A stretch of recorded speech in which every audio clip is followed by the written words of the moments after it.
to the St Ignatius College 2020 Speech Day. In case of an emergency, an evacuation tone will sound.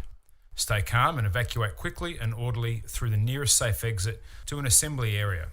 Assembly areas are located in the car park in front of the church, the open area on the corner of Darley and Crowell Roads, the open area next to the car park on the western side of the building. Do not re-enter buildings or attempt to move your vehicle until emergency services or the Chief Warden have given the all clear. Toilets are located in the main foyer behind the reception area. Food and drinks are not to be consumed in the main auditorium. Please switch off all mobile devices and enjoy proceedings. Please stand to welcome the Senior Years Procession.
Gana Mirna, Yata Yata, Matanya, Wama Tatanyaku. We acknowledge that we are meeting on the traditional lands of the Kaurna people of the Adelaide Plains. We respect and acknowledge their cultural heritage, belief, and relationship with this land. We acknowledge that it is of continuing importance to the Kaurna people living today. In the name of the Father, and of the Son, and the Holy Spirit. Amen. A reading from the first letter of St. Paul to the Corinthians. I never stop thanking God for all the graces we have received through Jesus Christ. I thank God that we have been enriched in so many ways, especially in our teachers and preachers. The witness to Christ has indeed been strong among us. The gifts of the Spirit are with us as we wait for our Lord Jesus to be revealed. God will keep us steadfast and worthy until the last day, the day of our Lord Jesus Christ. By calling us, God has joined us to his Son, Jesus Christ, and God is always faithful. The word of the Lord. Thanks be to God. Let us pray. Loving God, we thank you for the opportunities of this school year, for joys shared, challenges faced, hurts healed. We pray for the power to be gentle, the strength to be forgiving, and the patience to be kind. Give us courage to take risks in our lives, the wisdom to avoid harm, and the capacity to tolerate distress. Help us to look for the good in others, to endure so we too hold to what is right. May we always show compassion and generosity in our service of others. We make our prayer through Christ our Lord. Amen. St. Ignatius, pray for us. In the name of the Father, the Son, and the Holy Spirit.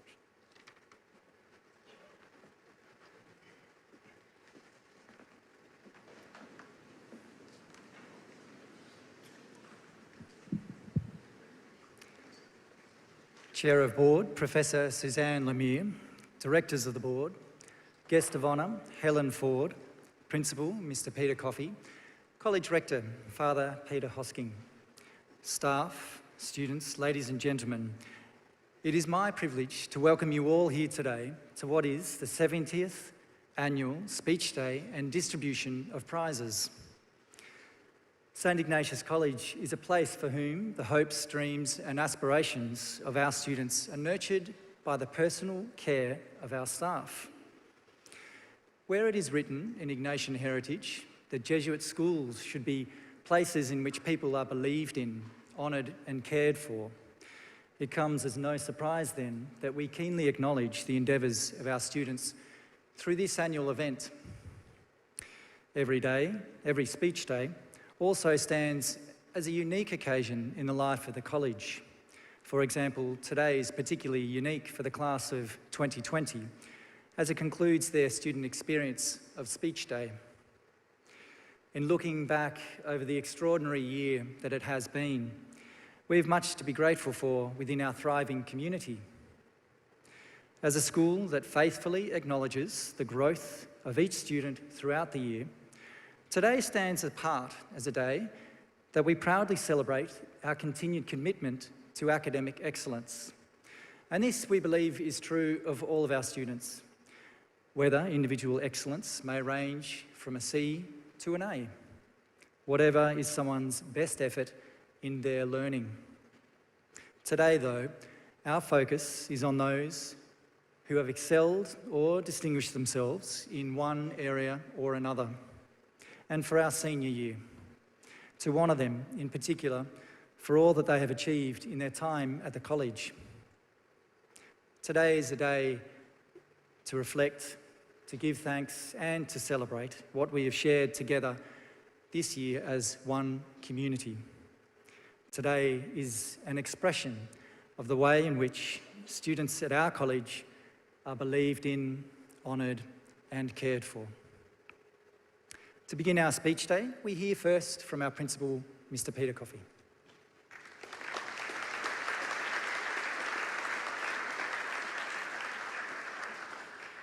Good morning, Chair of Board, Suzanne Mire, other members of the Board, presidents and members of Fidelis, the Parents and Friends Association, the Old Ignatians Association and Foundation, Rector, Father Peter Hosking, ladies and gentlemen, staff and students.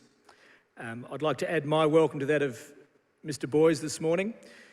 This year is a bit different. This is the first time we've been at this venue. We know that there are significant numbers of our school community who are back at Athelstan and Nord, and to those students back at Athelstan and Nord and staff, I'd like to express my appreciation for your participation in today's speech day as well. But it has been a different year for many reasons. In thinking about what you talk about at a speech day, quite often there are things that happen during the course of the year, and I think to myself, well, that would be something that would be good to talk to our community about at speech day. Some of you might remember that last year was the 50th anniversary of the lunar landing, and so I spent a little bit of time talking about that. Or there was the remarkable achievement of breaking the marathon 2-hour barrier by Eliud Kipchoge, so I talked a little bit about that. Thinking about this year, well, we started the year with catastrophic bushfires, and I think that at the start of the year, we probably thought that conversations around climate and management of climate, management of how we respond to climate, would occupy our thoughts for a fair bit of the year. Little were we to know, or shortly thereafter, the world was consumed by the COVID-19 virus. And I don't think I really want to spend very much time talking about COVID-19. Like, there's so much that's been said and so much that's been written about COVID-19. I don't know that that would be a great use of our time this morning to hear my thoughts on that.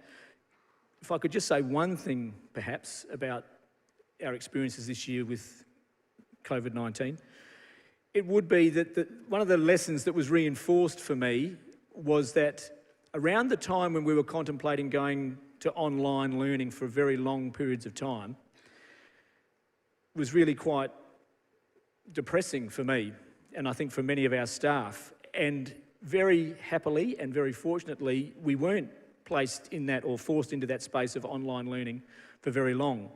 And when students returned to the college after that relatively brief period of online learning, we were just so happy to be back with each other.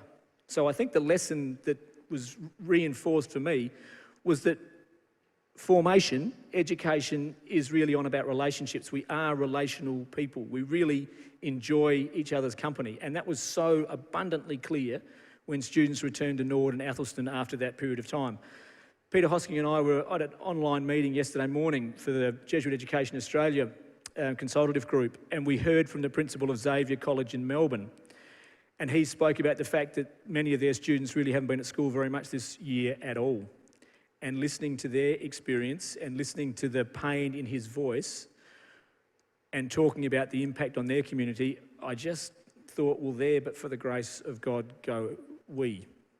We have been very lucky. We shouldn't take that for granted. And if we look at what's going on around the world, France going back into lockdown, Germany, what's going on in the UK, 47 states in the US showing spikes. This is a challenge that's going to be with us for a while. We are so very, very lucky to be able to gather today as we are. But in terms of thinking about what I might speak for a little bit about this morning, there were three things that I'd like to perhaps spend some time talking to you about. The first one was the fact that back in May, Father Adolfo Nicolai, who was the 30th General of the Society of Jesus, died. I don't pretend to know very much about Father Adolfo Nicolai. I know that his Jesuit brothers referred to him as Nico, as an affectionate term. I also know that when he died, there was enormous grief in the Jesuit community and Ignatian community around the world, much sadness and love for him as an individual. Many of us here, I would hope that perhaps all of us here, would be familiar with the term men and women for others. And that's generally attributed to Father Pedro Arrupe, who was a wonderful general of the Society of Jesus, the 28th General. Father Peter Hans Kolvenbach, who was the 29th General, he was the one who coined the term or gave us the competence, conscience, compassion, commitment statement that we use so often. But Father Adolfo Nicolai, he used this term, the globalisation of superficiality. And apparently the story goes that he was actually in Rome, and the Australian Prime Minister of the time, Kevin Rudd, was over there for the canonisation of Mary of the Cross MacKillop. So St. Mary MacKillop, who's Australia's first saint. And I think Prime Minister Rudd said something to Father Nicolai along the lines of, well, what do you see as the greatest challenge? And I think Kevin Rudd was probably expecting something like world poverty or inequality or something like that. And Father Nikolai said, the globalisation of superficiality, and I think, you know, Prime Minister Rudd was kind of like a bit taken aback by such a deep statement. Very short, but very, very deep. The globalisation of superficiality. I think we all understand globalisation is the fact that our world is connected far more closely in ways never before, and we actually can see that in the spread of COVID-19. But in terms of our markets and our media and our music and all those sorts of things, our travel, which we're now appreciating more, we are very, very interconnected. So we're a globalised society. But with that, have we just become more superficial? And are we just skating over the surface of major challenges to world societies? I think I've said to our students on numerous occasions, like, we're swimming in data, where we've got more data than ever before, terabytes, exabytes, petabytes, like we just come up with new terms to describe data. There's more and more information out in the world than ever before. But what do we do with it? And what of that information is purposeful and valid and what isn't? Like, one of the things that we talk about at the community at St Ignatius College and in our wider community, we talk about the Ignatian term margis. And the margis is sometimes misinterpreted or misunderstood. Sometimes people think margis just means more. You just got to do more, more, more. And that's not margis at all. Margis is actually about deeper or better. What's going to bring more glory to God? What's going to be greater for the good of others? How do we promote more social justice? So margis is not about doing more and more things. Margis is about doing things deeper or more meaningfully, purposefully better.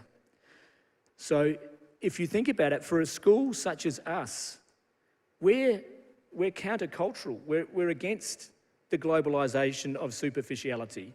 We're against superficiality. We're on about depth and meaning. And this is especially true for our graduating class. At your assembly last week, I talked about how are you going to stay informed once you leave school, and how social media is used to inform us. And all social media will do is just, in some ways, just reinforce your established unconscious biases. You'll just get more and more information fed to you that algorithms know you like and that you hook into, unless you consciously make a decision to do better than that. And that's true for all of us. So probably, you know, a secret, or not really, but I'll watch Fox and then I'll watch CNN, and I'm thinking, man, this is like two different planets. Like the same news story, but it's completely different. But unless you do things like try to get information from different sources, you won't get a sense of what's really going on in the world. You won't get the margis, the more, the deeper, the more meaningful. And so I think that this term, the globalisation of superficiality, has much to offer a school such as ours, a community such as ours, in terms of not trying to be superficial, not trying to just skate on the surface of things, not just accepting things because that's what I've been told in my most recent podcast, or the most recent download that I received, most recent notification. So that was the first thing that struck me this year, was around the time that Father Adolfo Nicolai passed away, and what a wonderful man he was, what a great leader of the Society of Jesus globally. Around about the same time, I was also fortunate to be involved in some professional learning with some other members of staff. And the professional learning was centred around work by an American professor called Brené Brown. She's actually got a documentary on Netflix, goes for about an hour or so, but there's a whole lot of other stuff that Brené Brown has been associated with, hundreds of thousands of pieces of data. So she's a storyteller, she's a demographer, she's probably a sociologist in some ways, and her motivation originally starts with, or one of her motivations originally starts with President Teddy Roosevelt. And the course that I was doing actually had this quote at the front of the book. And I'm not going to read the whole quote out because I don't think I've probably memorised it that perfectly, but this idea about it's not the critic that counts.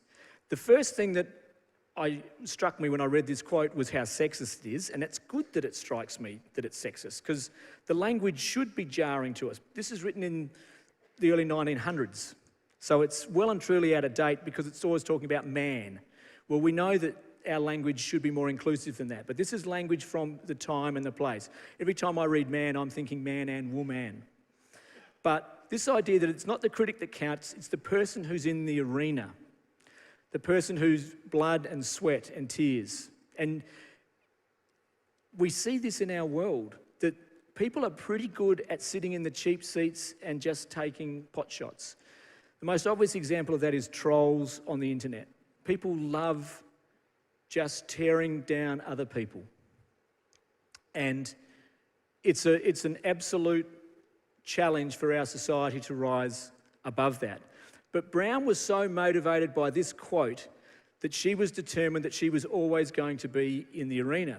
And she said, it's not a question of if I fail. She said, I know I'm going to fail, and I'm not sure how many times I'm going to fail, but I'm just going to keep getting up and turning up and showing up.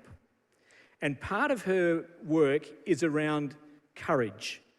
And interestingly, her theory, or it's not really a theory, I suppose, her belief is that you can't get to courage without going through vulnerability. That vulnerability and courage are two sides of the same coin. That if you are going to be courageous, you have to be vulnerable. You are taking risks. And if I think back to what Adolfo Nicola was talking about in terms of superficiality, people who take risks, people who turn up, people who are in the arena. And if I could give our graduating class one message to take away today, it would be turn up. It's not a spectator sport. Don't be the critic in the cheap seats pointing out where others have gone wrong. Life is meant to be lived. The glory of God is revealed in man and woman fully alive. Be fully alive. And that's true for all of us in terms of how we make the most of the opportunities presented to us, how we live deeply, how we love deeply, how we live meaningful lives. One of the other things that came through the learning I was doing at the time with that course, working on the work of Brené Brown, she talked about a conversation that she had with her husband who runs a paediatric unit in Texas. So as a paediatrician, he would see people who are at their absolute happiest and probably at their absolute saddest in terms of birth and illness amongst young children. And the question that she asked him was, do you assume that people are doing their best, always? Do we assume that people are doing their best with the skills, the gifts, the graces that they have? And he said, look, I need to go away and think about that. So sometime later, he came back to his wife, Professor Brené Brown, and said, I'm not sure, but I think it makes my life better if I do assume that. That if we all assume that the people that we encounter, the people we live with, the people we work with, the people that we know, everybody is doing the best that they can with the gifts and graces that they have. And I have thought deeply about that since. And I'd like to think that our relationships would be so much healthier and happier if we assume the best in others. We sometimes tell ourselves stories about why someone said something the way they did, or why they sent that email, or why they wrote something. That might have been the best that they could do in the circumstances they were in. And so I thought that was a deep lesson too. That wasn't superficial. And then the last thing, because I'm looking at the time that Mr. O'Brien's allocated me, the last thing that I thought I could share with you this morning came out of the learning that I did with those other members of staff related to the courageous call to leadership and so on. And it was a clip by Neil Danaher. And the long clip goes for about 15 minutes, so I can't show you that, but I'd really recommend that you have a look at it. It's fantastic. But I've taken this little extract. It's Neil Danaher speaking to the Melbourne Football Club before the Queen's birthday game, the game that is used to raise funds for research into motor neuron disease. If you had one which was something you cared for, what would it be? I want to tell you a story. I like telling stories. I'm a new grandfather with my grandson, Cooper. I can't protect Cooper forever. As much as I love him, my wish for him is for him to understand a few things. Life's good, but life doesn't promise to be fair. I'd like to tell Cooper, look mate, there'll be good times, but there'll be hard times. There'll be mundane times. Life can be tough. And my wish for Cooper is that he can conduct himself in the face of hardship. Life is difficult. Life is tough. And I wish for Cooper, like I wish for you people, and you wish for people you love, can conduct yourself in the right manner when things get tough. Because in life, it's not if it'll be tough, it's just when and how often. And when that happens for him, I don't want him to fold.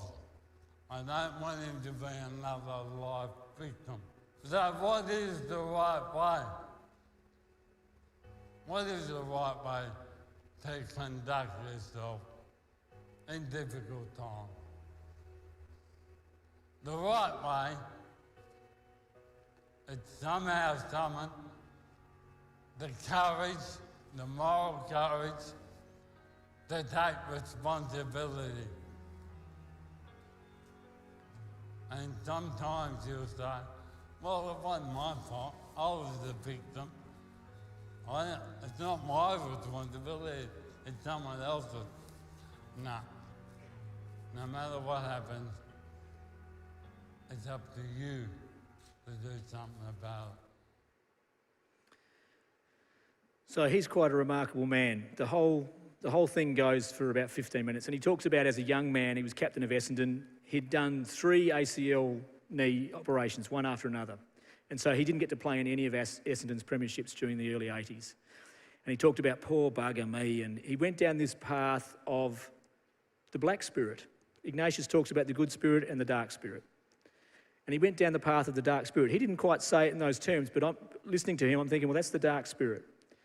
And he said it was so bad for him and for all the people that he loved. He's now faced with this motor neuron disease. No treatment, no cure. But he doesn't come up with poor bugger me. He comes up with, well, what can I do in the face of hardship to make a difference? I think it's really important to know that life is good, that God's creation is good. Today is good.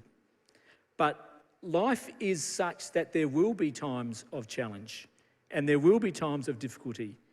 And how do you respond in those sorts of times? I loved it when he said, nup. Nup. Like, it's not my fault, it's somebody else. The moral courage to accept responsibility, the moral courage to think, well, what can I do? What opportunities are present for me? So in terms of the things that I learnt this year, well, I learned a lot about the St Ignatius College community and how generous it was throughout this extraordinary year that hopefully we never experience again in our lifetimes. But I also learned some things about depth and the challenge for us to be people who are deep, people who think about things beyond the surface, people who have an appreciation for all that we're called to be, to become the best versions of ourselves, to give glory to God by being fully alive, by making the world better because we're in the world. I also learn about assuming that everybody is trying to do the best that they can with the gifts and graces that they have. I also learned about showing up. It's important to be in the arena. It's important to participate. It's important not to be in the cheap seats. And I also learnt that I need to think about moral courage, to accept responsibility, to do my part when my opportunity presents. I've said this to you before, class of 2020, as I finish, you have all the gifts and graces you need.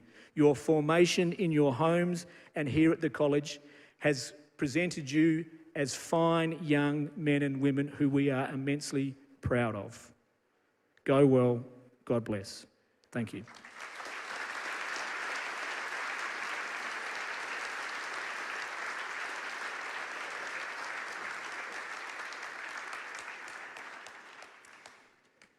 Thank you, Peter, for the gifts and graces with which you continue to lead our community. When I think of someone standing in the arena, someone leading with courage and vulnerability, I'm very appreciative of your gifts and graces that you bestow in leading our community.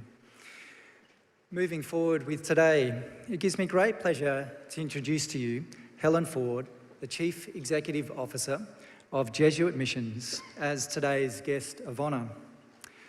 Born in Ireland, Helen immigrated to Adelaide as a child and was educated by the Loreto sisters at Marriotteville. Helen worked in marketing and communications roles for 10 years before volunteering with the Jesuits in Cambodia. For the past 16 years, Helen held leadership roles in Catholic ministries at Catholic Healthcare and Caritas Australia. In 2016, Helen was appointed the CEO of Jesuit Mission, the international aid and development ministry for the Australian Jesuits. Jesuit Mission works around the world to empower those on frontiers to liberate themselves from poverty and injustice.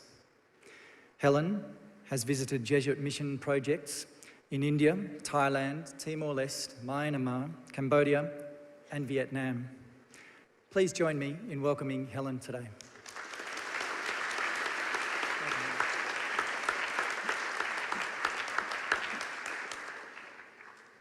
Board Chair Dr. Suzanne Mire, Rector Father Peter Hosking, Principal Mr. Peter Coffey, special guests, ladies and gentlemen, staff and students, including the class of 2020, and members of the college community. It's such a great honour to be here today. I would like to start by introducing you to a 19-year-old Alyssa Carson.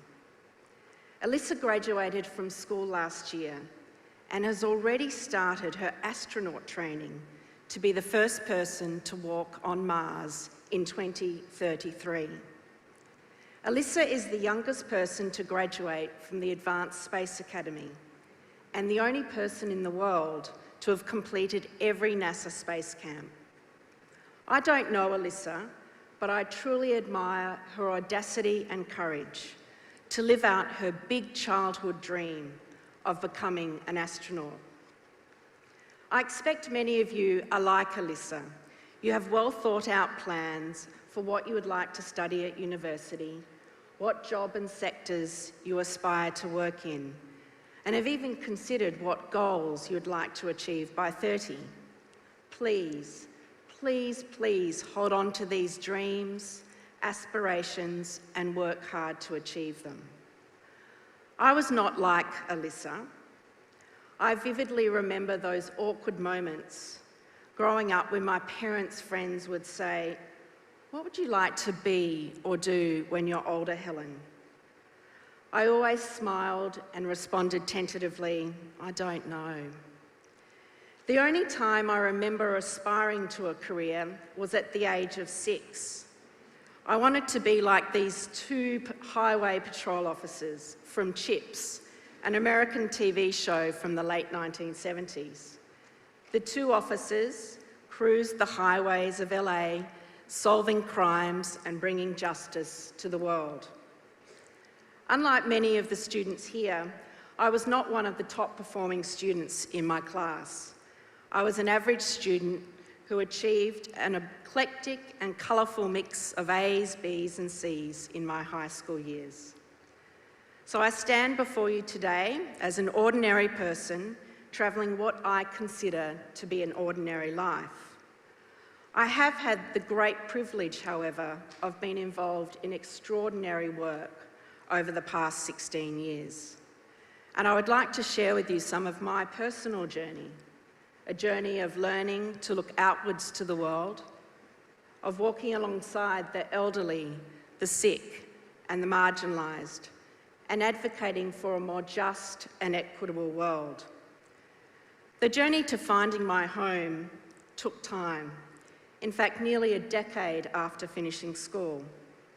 One of the important lessons I learned after leaving university was to be open to every opportunity and to start somewhere, but that somewhere may not be where you had imagined. It was the summer of December 1993. I was out with friends celebrating my university graduation. I was queuing at a crowded, noisy nightclub bar and fell into conversation with the man standing next to me. I shared with him that I'd just graduated from university, but I was not too sure what I wanted to do next. My plan was to enjoy the summer and consider my options, which were either to undertake further study or find a job. He advised me there was a job opening at an investment bank and that I should ring them to find out more. So the next morning at breakfast, I pulled out this crumpled piece of paper with the phone number scribbled on it, and I recounted the story to my father. His immediate reaction was, "Helen, please call this number today." The phone number was Malcolm Turnbull's. Yes, our former Prime Minister. At the time, Malcolm was running an investment bank, Turnbull and Partners, with the former New South Wales Premier, Neville Wran, and they were recruiting for an office assistant. So the next Monday, dressed in my shiny new suit, I boarded an early ferry for my first day at my first job. I never did tell Malcolm I hadn't heard of him before I started working with him. I answered phones, I filed documents, I did the banking, I made the tea and coffee, and the list goes on. Essentially, I was the friendly office gopher. The initial euphoria of working at an investment bank, dressing up and having a job quickly wore off. I remember thinking, this isn't what I really want to do with my life. About a year into my role at Turnbull and Partners, Malcolm called me into his office, and I thought, oh no, what have I done? I nervously entered his beautiful plum-coloured office that was adorned with velvet and wooden furnishings and sat down. "Helen," Malcolm said, "how would you like to become my executive assistant?" I was stunned and inexperienced in these type of things, and I blurted out, "Well, I'm not too sure that I want to be a secretary, and to be honest, I'm not sure that I can manage you." And Malcolm said, with a very strong voice, "Helen, with the greatest of respect, you're a young woman, and this would be very good experience. And of course, it will hold you in good stead for future employment." So at the age of 20, I was working every day with a man who would become the 29th Prime Minister of Australia. Malcolm was involved in mining, technology, internet and media business ventures. He was also the chair of the Australian Republican movement. I met so many interesting and well-respected politicians, journalists and business leaders during my time there. The opportunity at Turnbull and Partners was an absolute blessing. It opened many doors to me over the years and equipped me with experience and knowledge to take into future roles. But I was still searching for where I was being called. I remember Malcolm telling me one day that I wrote well. Malcolm was a published author and a former journalist with Kerry Packer, so I was actually rather chuffed with that compliment. For years, I'd lived with serious doubts about my writing ability. My Year 9 English teacher had told my parents that I was illiterate, and that had a very profound impact on my confidence. It is only now, many decades later, that I truly feel free of this teacher's judgment of me. You see, much of my working life has been in marketing and communications roles, and I've written countless media releases, newsletters, adverts, and annual reports, and I'm very proud to say some of those even won awards. But was my job making me happy? Was my job life-giving? I still had that gnawing feeling that I was being called somewhere else. And at 29, I felt my life was at a crossroads. So I quit my job, packed a backpack, and flew to Cambodia. For the next 3 months, I lived and volunteered with the Jesuits in Phnom Penh. This was truly a transformational experience for me. It opened my eyes to the suffering, injustice, and poverty that existed in our world. Throughout my life, I'd always been involved in some form of service or volunteering, but up until this point, I chose when to dip in and dip out of being with people at the margins of our society. But in Cambodia, this wasn't possible. I saw suffering every day, and I was living amongst it. But I felt immense hope. I experienced a profound sense of community with the Jesuits, the religious sisters, the Khmer staff, and the foreign volunteers with whom I lived and worked. There was a sense of solidarity in the community. We were working together to bring about change in our world. We were working together to promote the dignity of all people. And we were working together to empower others to live full and free lives. And here it was. I had found my big dream and purpose, and I finally experienced my Alyssa astronaut moment at 29. My volunteering had shown me how alive my heart, body, and mind could feel in accompanying and serving others.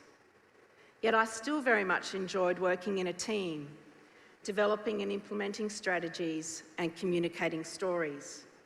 I figured that if I combined these experiences, I would find a life-giving work opportunity. And this is exactly what happened. I returned from Cambodia eager to find a role in the not-for-profit sector.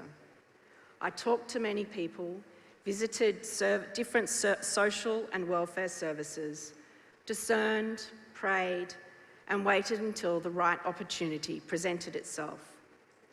Since this time, I've had the great fortune of embracing and experiencing 3 life-giving roles at Catholic Healthcare, Caritas Australia, and currently at Jesuit Mission. The opportunity to serve and accompany people who are vulnerable and living at the margins of our society has been rewarding and life-giving, much more than I could have imagined. I have rejoiced with the pioneering class of students graduating from the Jesuit-run Teachers Training Institute in Timor-Leste. I have witnessed the life-changing impact that people living with a disability enjoy when they receive a wheelchair that accommodates the harsh terrain of dusty, unsealed roads. And I've seen how microcredit loans have transformed dependence into a freedom and confidence of supporting one's own family. I've received an abundance of graces through my work, and I've had the great privilege of entering the lives of people living right across Southeast Asia.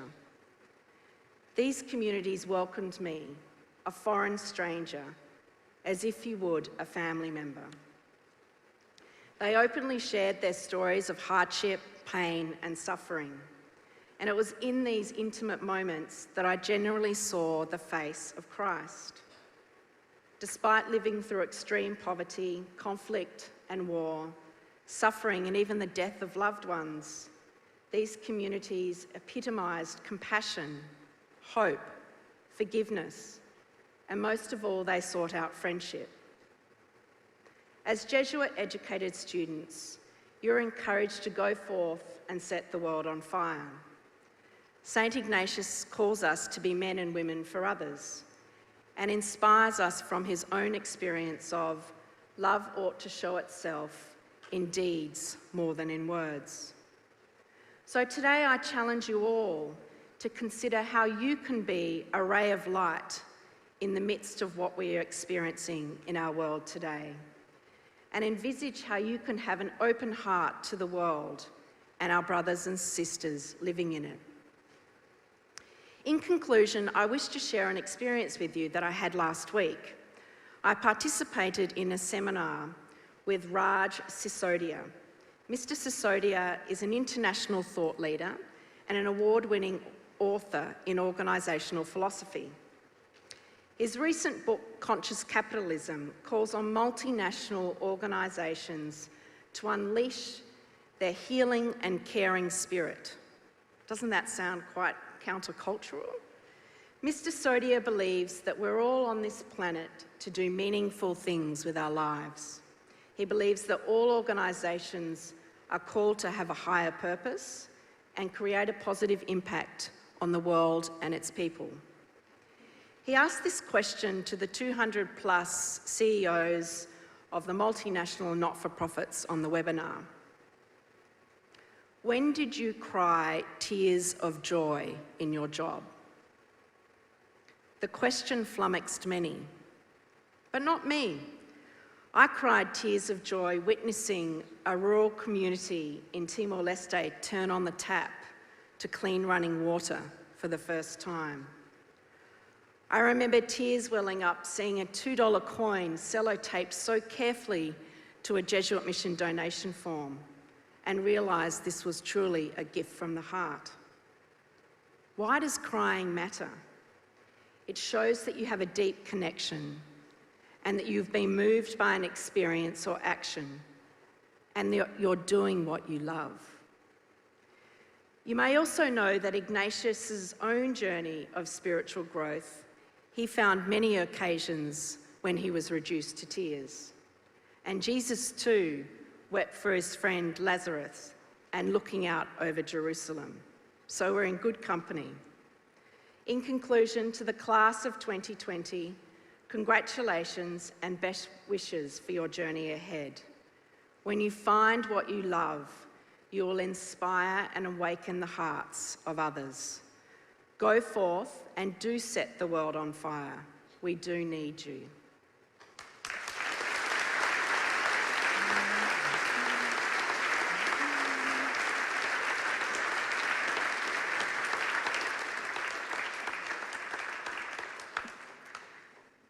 Thank you, Helen, for your continued work and inspiration in working with those advocating for people living in the margins of society and reminding us of our deeper purpose for which we are all called to. We look forward to formally acknowledging and thanking you a little later. I would like to now invite Mr. Shane O'Brien to the stage and the Chair of the College Board, Professor Suzanne Lemire, to announce a very special acknowledgement for one of our members of staff.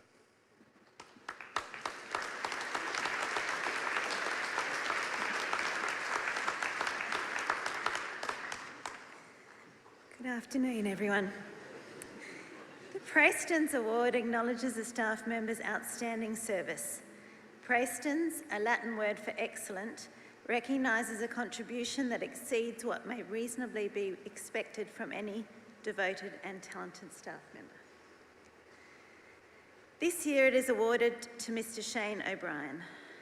Shane has been at St Ignatius since 1996, and as well as teaching legal studies, business studies and commerce, he is currently the Administrative Dean at the Senior School and the Journeys and Immersions Coordinator.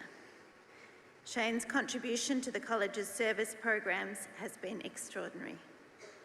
After meeting the inspirational Mother Teresa, now Saint Teresa of Calcutta, he subsequently took the first group of Year 11 students from the college to India in 1999-2000 and has been on almost all India immersions since then. In addition, with colleague Chris Toomey, he helped shape the Jerumwani immersions to Daly River and Bathurst Island as Journeys of the Heart. He's also been on immersions to Cambodia and Vietnam and has led the Australian Province's Jesuit and Companion Schools immersion to Timor-Leste. Shane's family shares a strong connection with the college, with his wife Narissa working as Director of Teaching and Learning at the Junior School, and their two children, Madison and Connor, now both Old Ignatians. Shane's experience of the wider Jesuit world includes working in 2004 at Wimbledon College, a Jesuit school in London, and participating in the 2007 Steps of St Ignatius pilgrimage with other JAXA leaders. In 2017 and 18 and 19 and 20, he and Narissa, at their own expense and in their own time, volunteered at Xavier School in Sisophon, Cambodia. In a happy coincidence, our new provincial was recently the rector of Sisophon, Father Quinn. At home, Shane is a regular volunteer and advocate for the Adelaide Day Centre for Homeless Persons at Moore Street, and he encourages other staff to assist with delivering hampers to families in need, especially at Christmas. Shane displays the Margus in action. He is open to growth and not afraid to try new things. He is a contemplative in action with an emphasis on the action. Good leaders manage what is happening. Excellent leaders not only do that, but also roll up their sleeves and get mud on their faces. An example of this being Shane's end-of-day traffic control at the senior school. I understand many parents' comments on how entertaining he is to watch. Shane is thoughtful and has a kind heart. He has a genuine care for what is happening in people's lives and performs regular, small, sometimes unnoticed acts of kindness, just when needed. Shane has contributed much to our college community over the past 25 years, and we are very pleased to acknowledge his extraordinary generous service in presenting him with the 2020 College Board Praestans Award.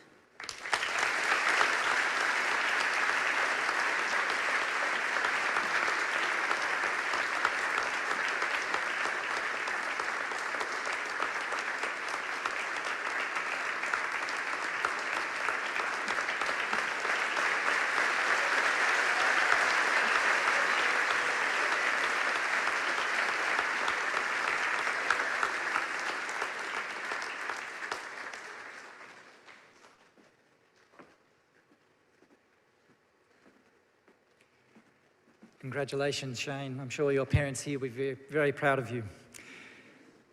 We now like to invite forward the College Head of Studies and Innovation, Mr. Kane Nowak, and the Junior School's Director of Teaching and Learning, Mrs. Narissa O'Brien, to present the Junior School prizes.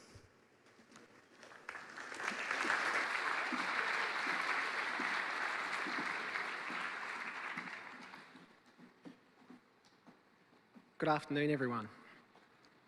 It gives Mrs. O'Brien and myself great pleasure to announce the recipients of the Junior School prizes for 2020. To accommodate the number of prize recipients at each year level, students will be announced in groups. I ask that you hold your applause until all prize winners in the group have been announced. We will commence with a presentation of awards with the Year 3 Blue prizes. The award for commitment to learning is presented to Sebastian Cherry.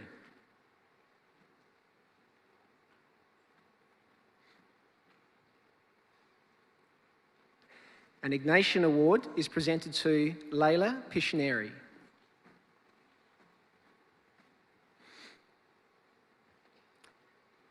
Adam Zabo is awarded the prize for religious education.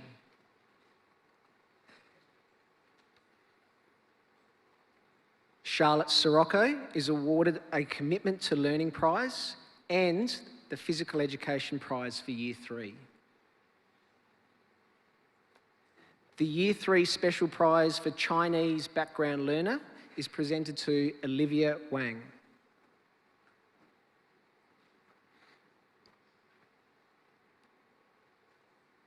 The following recipients received the prizes for aggregate: Amelia Kelly,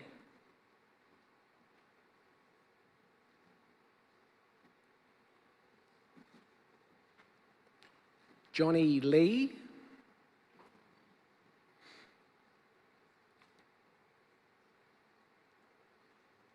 and Oliver Schripper.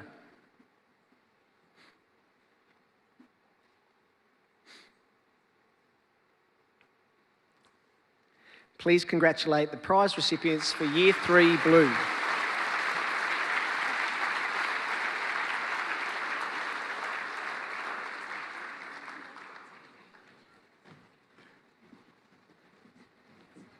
We have practiced this a few times.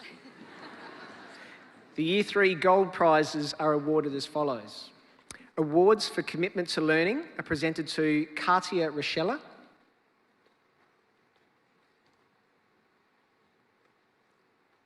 and Jasmine Rutt.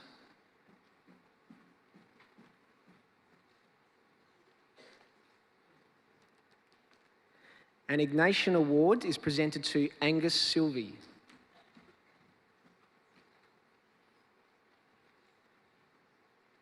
Christian Icapetta is awarded the prize for religious education.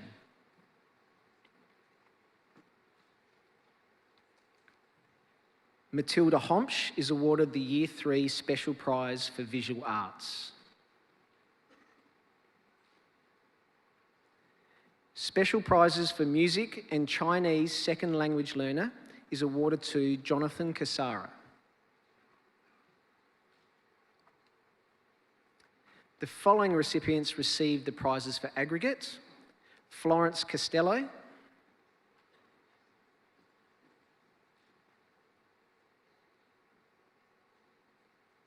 Remy Ikonomarkis,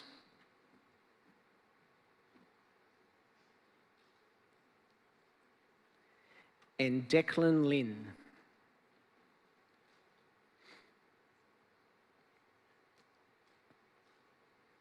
Please congratulate the prize recipients for Year 3 Gold.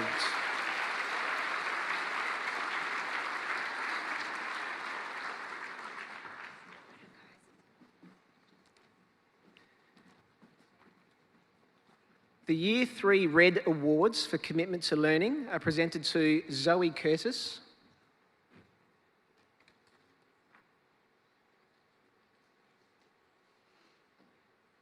and Maya Valana.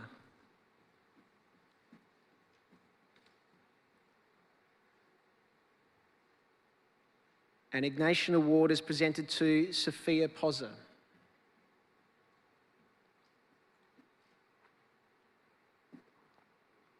Violet Colgrave is awarded the prize for religious education.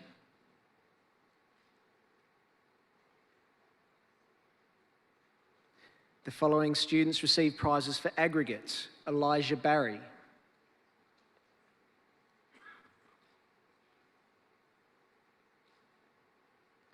Plato Minyaev,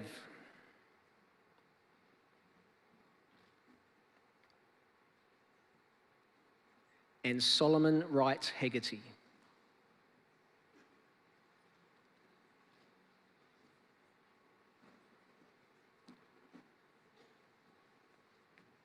Please congratulate the prize recipients for Year 3 Reds.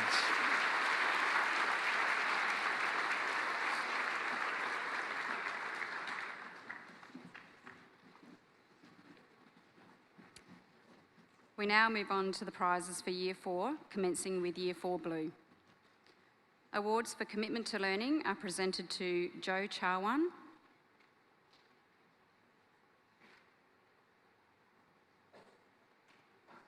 and Thomas Holder.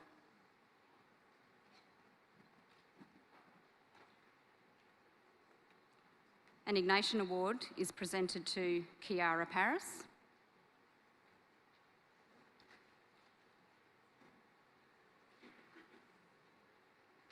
Enrique Lacar is awarded the Religious Education Prize.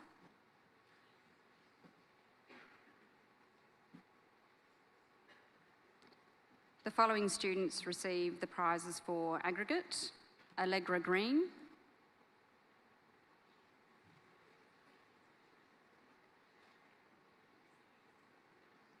Hadley Kent,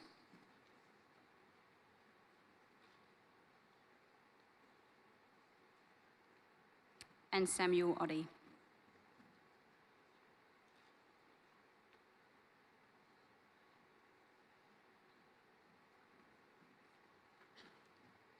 Please congratulate the prize recipients for Year 4 Blue.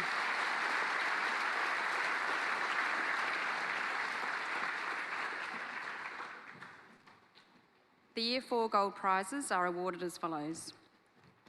Awards for commitment to learning are presented to Siobhan Collins-Barry,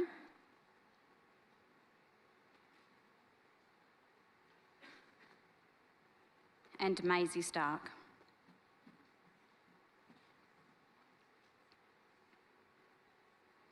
An Ignatius Award is presented to Alexandra Giro,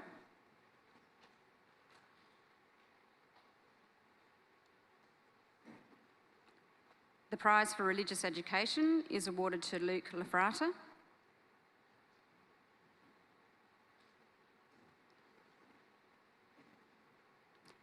Heidi Yang receives the Year 4 Special Award for Chinese Background Learner.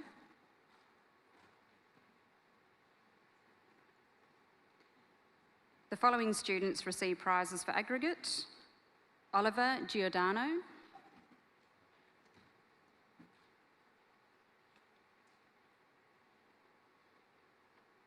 Dante Guerra,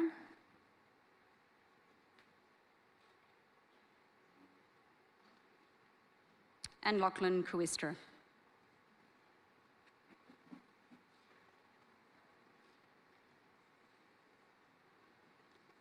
Please congratulate the prize recipients for Year 4 Gold.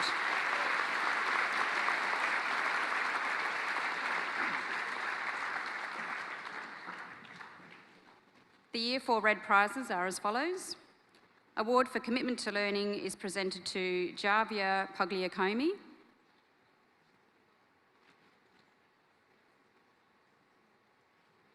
An Ignatian Award is presented to Massimo Mussolino.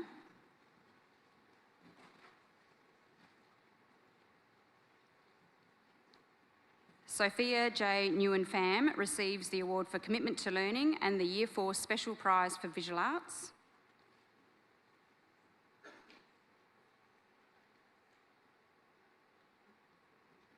Alexander Strojek is awarded the prize for Religious Education as well as Chinese Second Language Learner.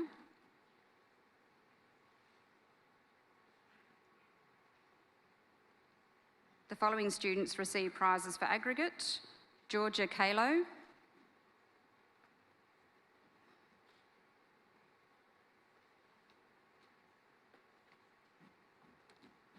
Catherine Nguyen receives an aggregate prize and is also the recipient of the Year 4 Special Prize for Music. Lola Whiteman receives 2 awards, the Year 4 Special Award for Physical Education and a prize for aggregate.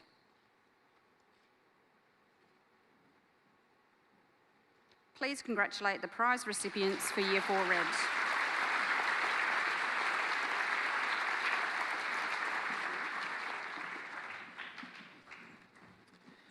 We now move on to the prizes for Year 5. The Year 5 Blue prizes are as follows. Awards for Commitment to Learning are presented to Charlotte Brooks,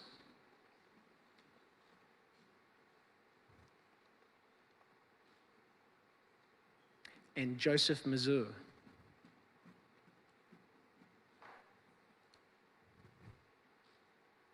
The Year 5 Blue Ignatian Award is presented to Fergus Richmond.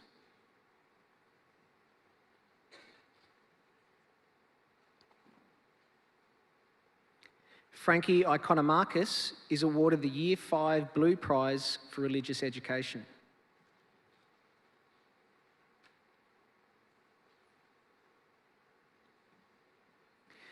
Year 5 Blue Aggregate Awards are presented to Kiara Bryan,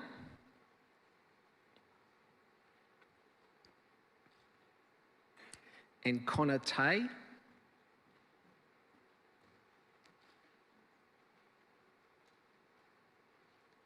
Maisie Billing also receives an aggregate award in addition to the Year 5 Special Award for Visual Arts. Please congratulate the prize recipients for Year 5 Blue.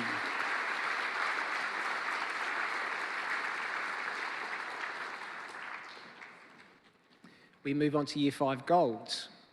An award for commitment to learning is presented to Xavier Keenahan.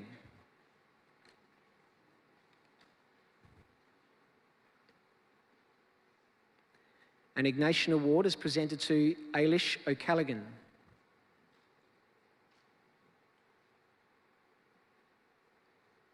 Grace Boys is awarded the prize for religious education.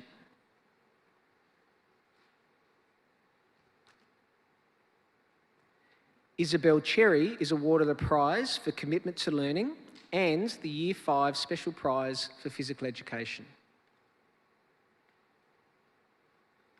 The following recipients receive prizes for aggregate: Miles Carr,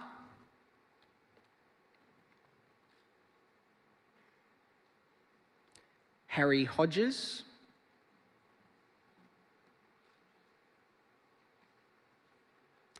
Ella Ma also receives an aggregate in addition to the Year 5 Special Awards for Music and Chinese Background Learner. Please congratulate the recipients for Year 5 Golds.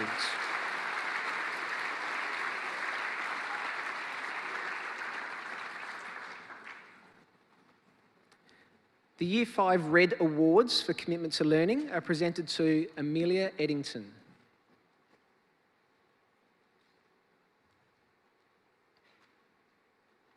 And Jack Lascala.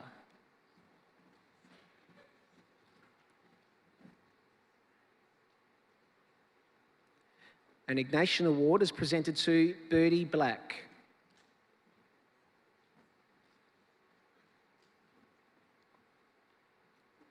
James Whiteman is awarded 2 prizes, the Year 5 Red Prize for Religious Education and the Year 5 Special Award for Chinese Second Language Learner. The following students receive prizes for aggregates: Clara Bartoli,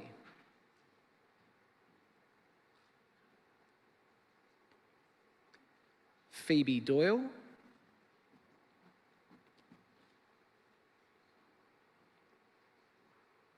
and Eric Young.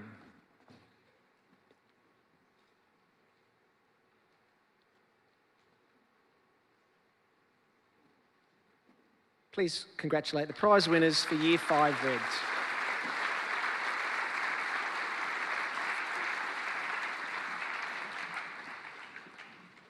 We now move on to our Year 6 prizes, commencing with the awards for Year 6 Blue.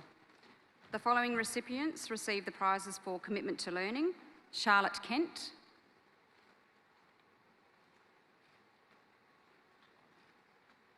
and Seth Valenti.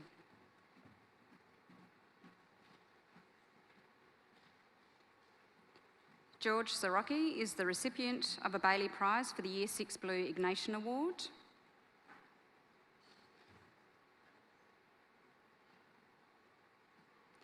Mire Barona is awarded the Year 6 Blue Prize for Religious Education.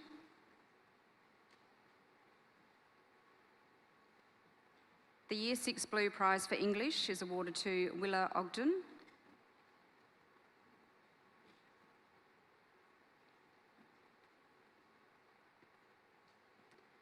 The Year 6 Blue Prize for Humanities and Social Sciences is awarded to William Green.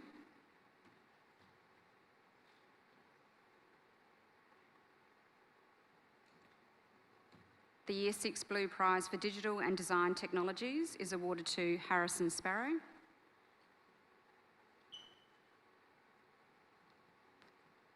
The Year 6 Blue Prize for Science is awarded to Ella Virilli.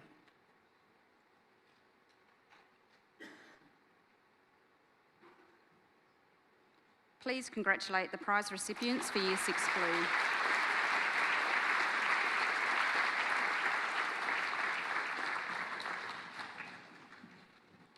The Year 6 Gold prizes are as follows. Awards for Commitment to Learning are presented to Ava Turner,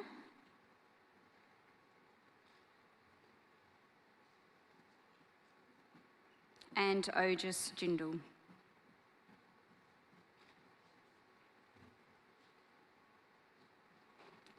The Religious Education Prize for 6 Gold is awarded to Roshan Abraham,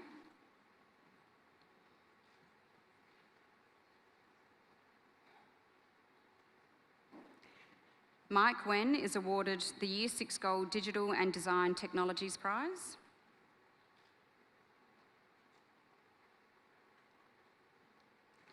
Lily Whiteman is awarded the Year 6 Gold Science Prize.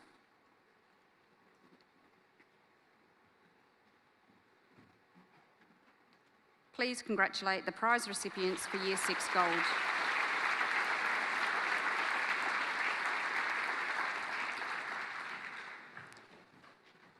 The Year 6 Red prizes are as follows. Commitment to Learning for 6 Red are Lily Homch,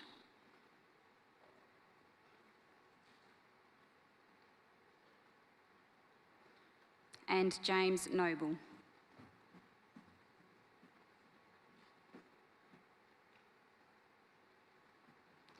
Zoe Yang is the recipient of the Bailey Prize for the Year 6 Red Ignatian Award. The Year 6 Red Prize for Mathematics is awarded to Ethan Lee.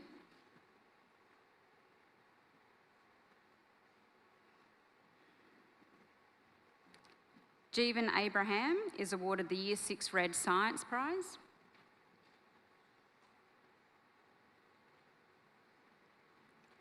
Grace Lendon Barnes is the recipient of the Year 6 Red Religious Education and the Digital and Design Technologies Prize.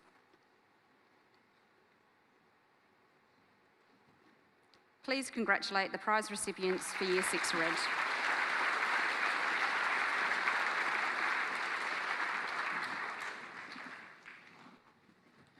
The final two groups to be presented are the Year 6 Special Prizes and Aggregate winners.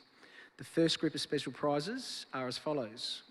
Grace Pirtle is awarded the Combined Study and Sport Prize for consistent effort.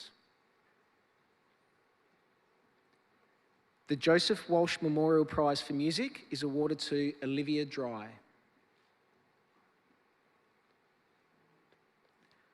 Oliver Newell is awarded the Faber-Castell Prize for Art.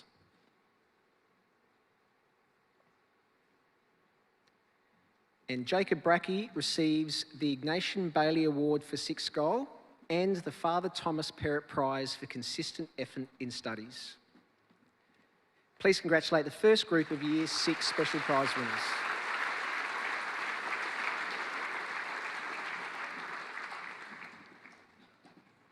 The second and final group of Year 6 award winners are as follows.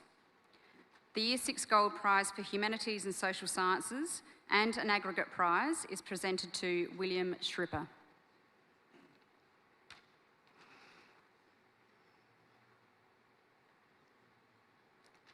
Henry Fardock is the recipient of the Year 6 Red Prize for Humanities and Social Sciences, Combined Study and Sport, and an aggregate prize. Gigi Osborne is the recipient of the Year 6 Blue Mathematics Award, the James Carey Prize for Mathematics, and an aggregate.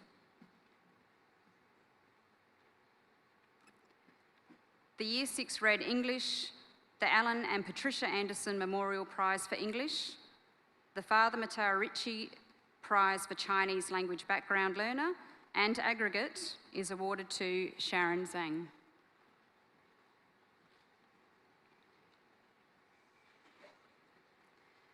The Year 6 Gold English Prize, the Anne McCusker Memorial Writing Prize, the Philip Black Memorial Prize for Service, and an aggregate prize is awarded to Marla Apolloni.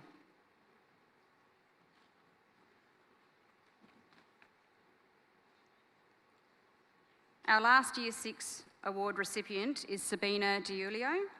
She receives the following. The Year 6 Gold Prize for Mathematics, Year 6 Physical Education Prize, the Father Matteo Ricci Prize for Chinese Second Language Learner, and the Father Aloysius Dando Memorial Prize for Ducks of Year 6.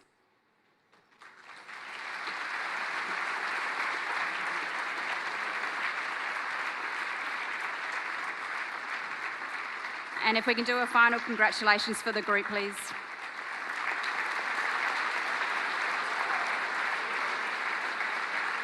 Okay, guys. That concludes the presentation of Junior School Awards. Thank you.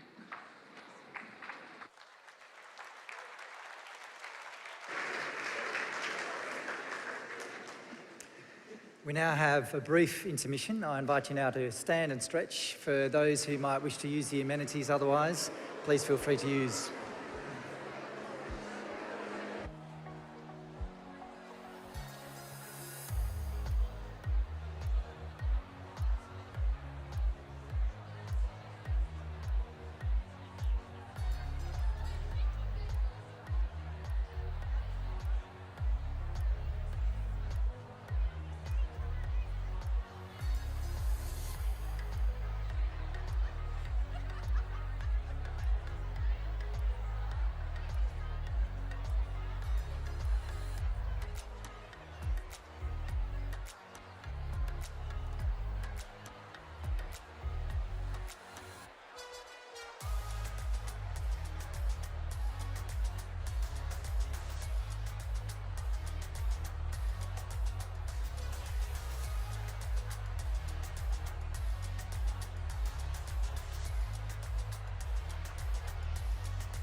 Could I invite everyone to take their seats, please?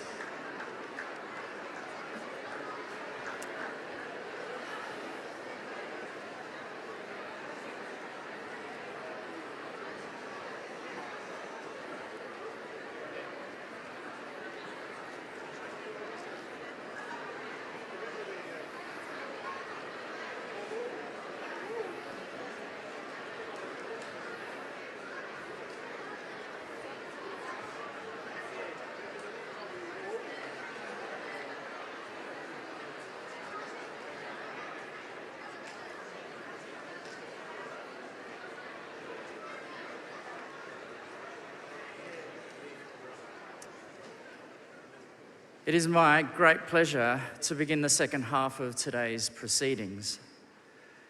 We will now view the much anticipated videography, a visual record of the year that was. Please enjoy.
Still hold you dear despite the heartbreak you caused in me.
memories turn and bleak.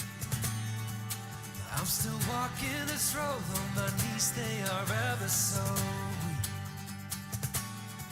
I never thanked you for putting your faith on a bum like me, yeah. And wherever you are, I think it's here you were meant to be. Baby, we're children of summer, we're meant to be free. Honey, we're not like the other, no reason to be. Lady, there's fire in our lungs, so it's too hot to breathe. Lover, I live for the day when I turn to me.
Wow, well, wasn't that just so beautiful? We have had a very different year, but it's been a great year. In particularly, I'd like to just take this opportunity to thank Mr. Warren Bradley for putting the video together, together with the Stiggett team and the staff. They've done a great job. I know it was a very special time too for the Year 12 students to see some of the memories, even some that were just last week together. And I'm sure that those students back at Nord and at Athelston also appreciated, and you could almost hear them, couldn't you, from here. Now we begin our senior school prizes, so I now introduce Mr. Kane Noack, our Head of Studies and Innovation, and Mr. Peter Rossi, Director of Teaching and Learning, to commence the prizes distribution for students in the senior years. Please make them welcome.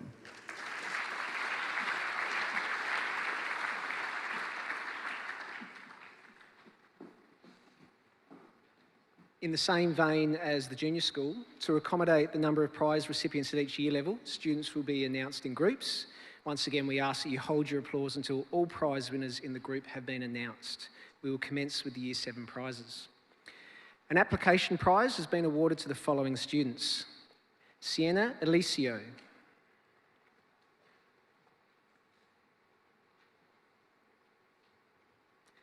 Tomohiro Ishino,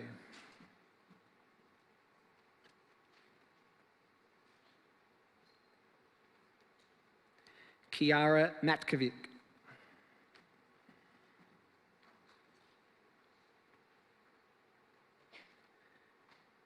and Thomas Tabaranza.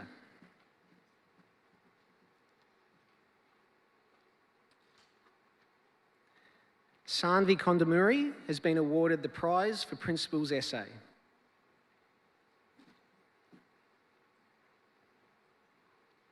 The recipient of the Chinese prize is Grace Doman.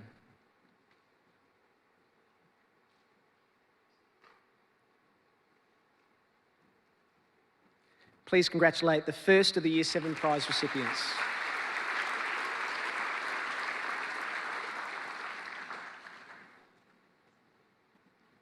Nicholas Sirocco has been awarded the prize for drama.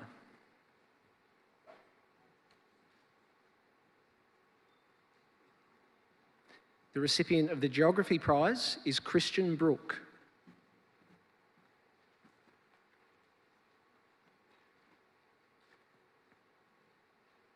The prize for Indonesian is awarded to Hannah Pham.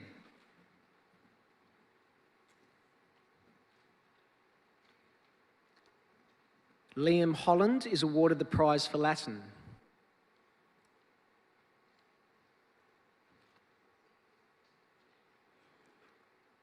The prize for Mathematics is presented to Jack Corley.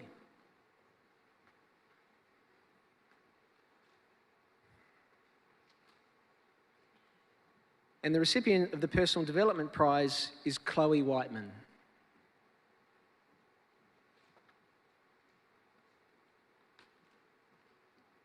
Please congratulate this group of prize winners.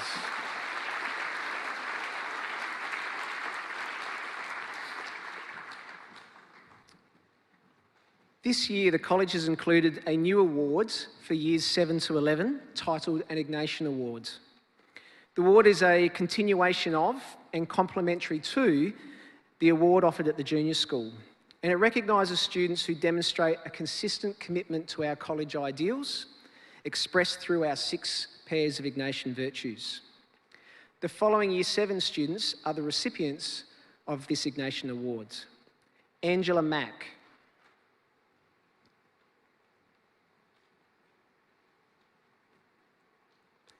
Levi Vilios,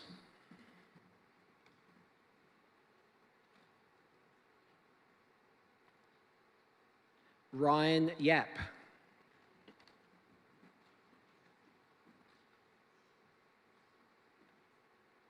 Ava Heineke. Ava is also a recipient for a prize for application. Alex Kavanagh. Alex is also awarded an application prize. Oliver Gallagher. Oliver is also presented the prize for Italian. Please congratulate the Year 7 Ignatius Award winners.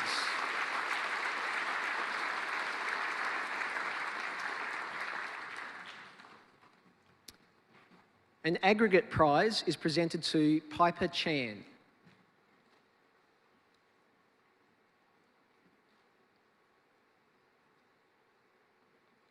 Mihar Baines is also a recipient of an aggregate award.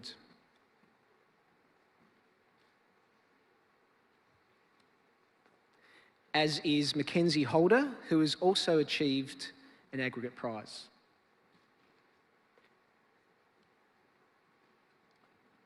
Lenny Fentz is presented an aggregate awards as well as the subject prize for science. Prizes for digital technologies, French and aggregate are presented to Gabrielle Elias.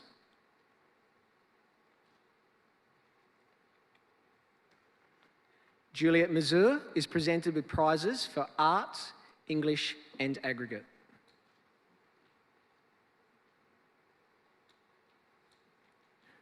Religious education, history, music and Dux of Year 7 prizes are awarded to Evie Emanuel.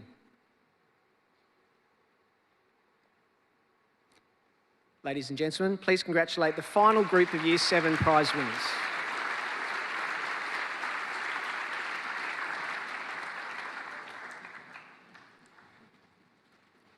Our Year 8 prizes are presented as follows.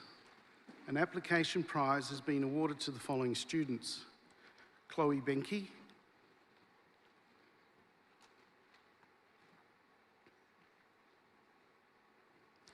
Olivia DeAngelis,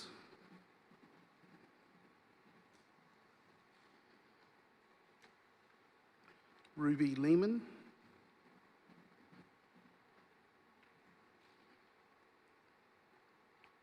Vincent Panino,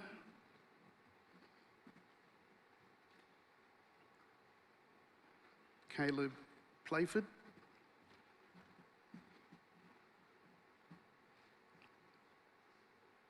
and Lawrence Yang.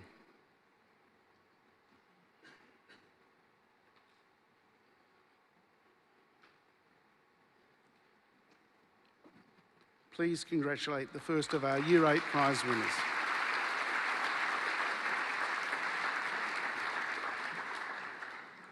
Hamish Pawlowski is awarded a prize for Headmaster's essay, Principal's essay.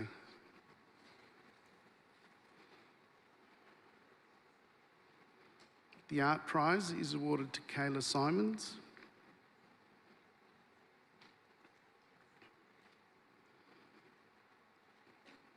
Leo Jiang is the recipient of the Chinese prize.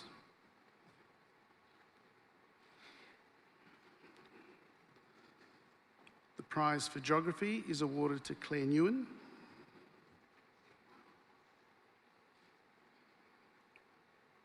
Dante Gramazio has been awarded the prize for Italian.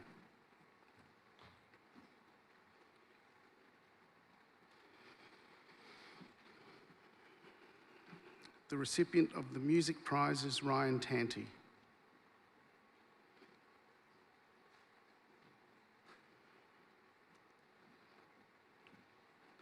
Please congratulate this group of Year 8 prize recipients.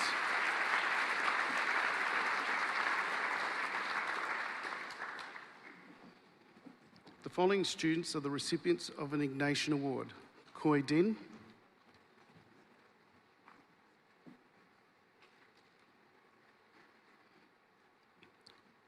Lucy Dredge,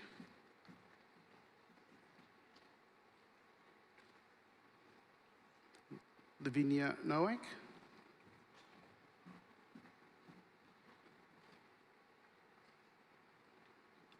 Sebastian Rice,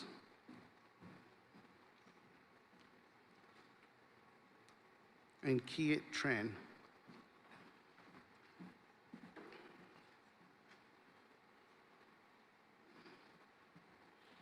Ladies and gentlemen, please congratulate our Year 8 Ignatius Award winners.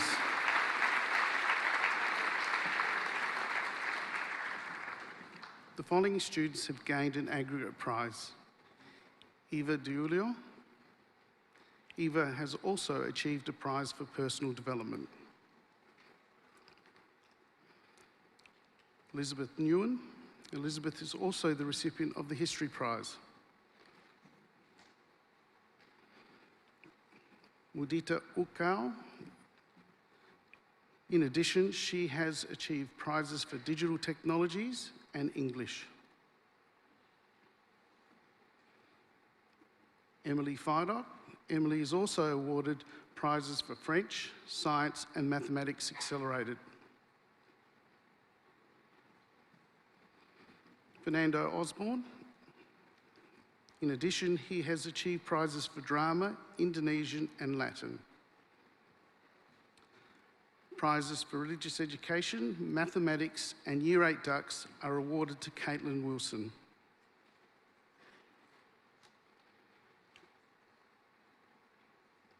Ladies and gentlemen, please congratulate our final group of Year 8 prize winners.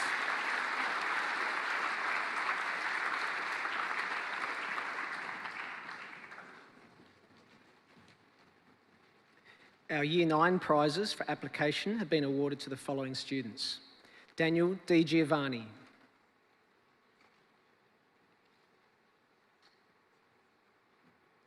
Lucia Doyle.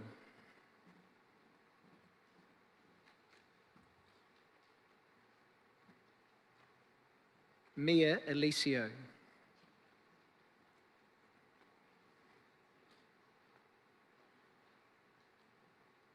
Emily Gao.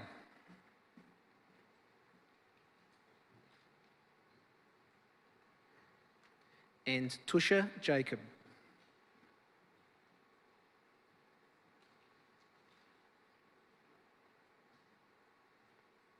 The Principal's Essay Prize is awarded to Willow Colgrave.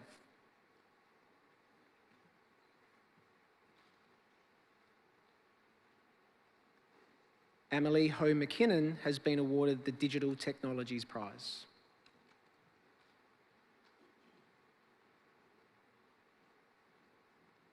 Please congratulate the first of our Year 9 prize winners.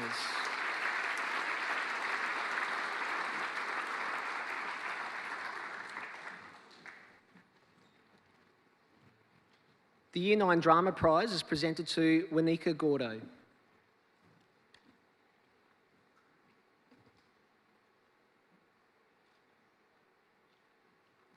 The recipient of the Essential Mathematics Prize is Hugh Sirocki.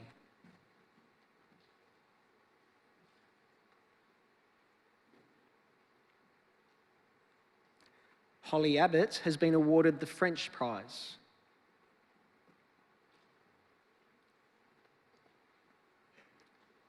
The Geography Prize is presented to Matilda Burns.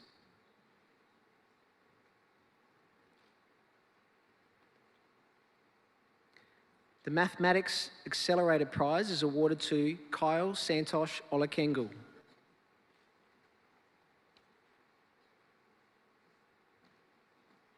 And the prize for music is awarded to Gabrielle Pham.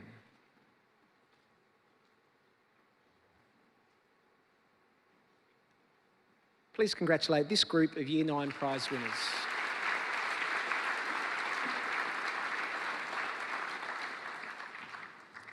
An Ignatian Award is presented to the following students. Charles Anderson.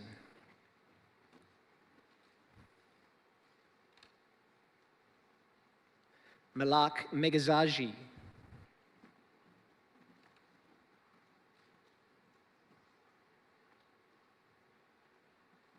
Will O'Callaghan.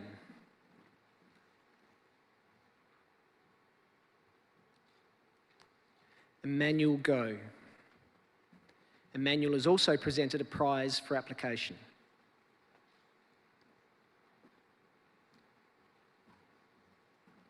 Please congratulate our Year 9 Ignatian Award winners.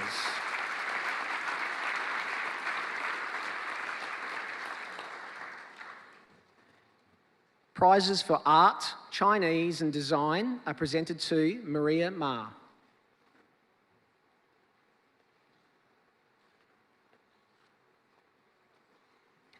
The recipient of the Gratian Bellarmine Prize for Year 9 Mathematics is Eli Hinton.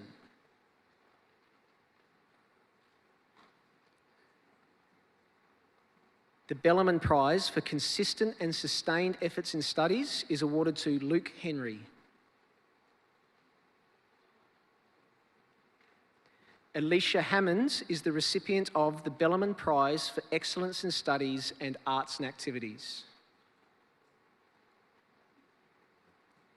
The MJ Daly Bellarmine Memorial Cup for Combined Study and Sport and the Prize for Indonesian are presented to Noah McDonald. And the MJ Daly Bellarmine Memorial Cup for Combined Study and Sport and an Ignatius Award are presented to Hannah McBain.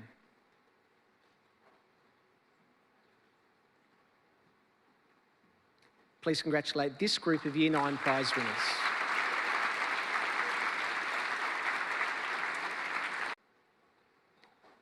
Piper Billing. In addition, Piper has been awarded the Religious Education Prize. Timothy Wilson. Timothy has also achieved the prize for contemporary music.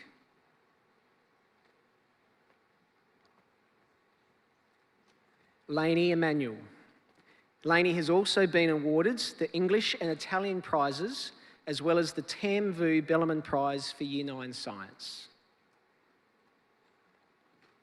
The recipient of prizes for History and Personal Development, the Hosking Bellarmine Memorial Prize for Dux of Year 9, and the Bellarmine Major Prize for Generosity and Commitment to College Ideals is Eve Corso. Please congratulate our final group of Year 9 prize winners. That concludes the awarding of prizes for the middle years.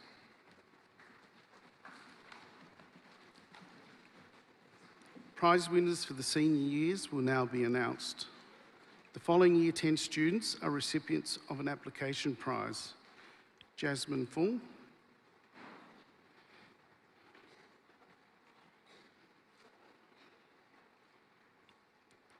Justin Scher,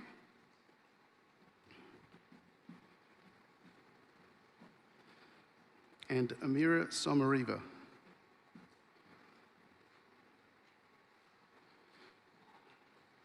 The Principal's Essay Prize is awarded to Isabella Salandra.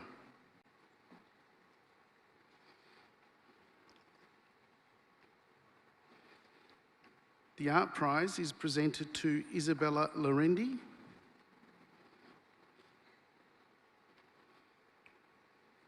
Rosie Kavanagh is the recipient of the Prize for Chinese Accelerated.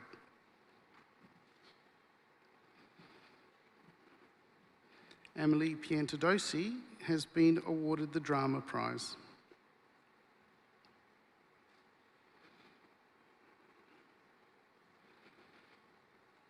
Please congratulate the first of the Year 10 prize winners.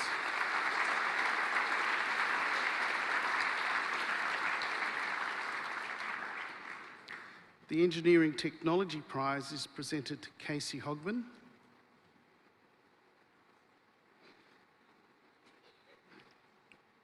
Emily Clifford is presented the English Prize.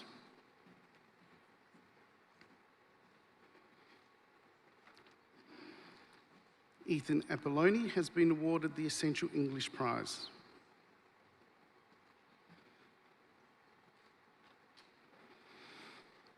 The Essential Maths Prize has been achieved by Zane Headley.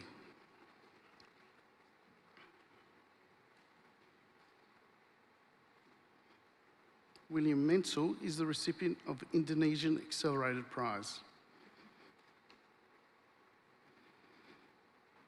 The Italian Accelerated Prize is presented to Alessia Kitty.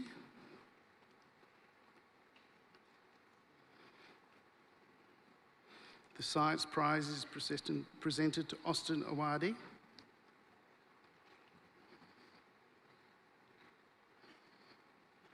Tanara Aranchi is awarded the Prize for Scientific Studies.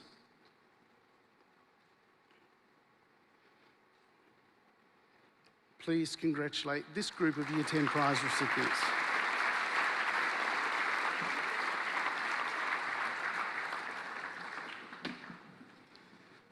following students are the recipients of an Ignatius Award: Max Alfred,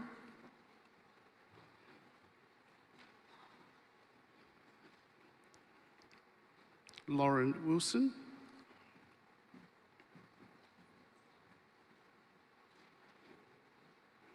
Maisie Kinahan. Maisie is also a recipient of an application prize. Jeremy Schell. Jeremy is also awarded a prize for application. Thomas Maguire. Thomas has also achieved a prize for commerce.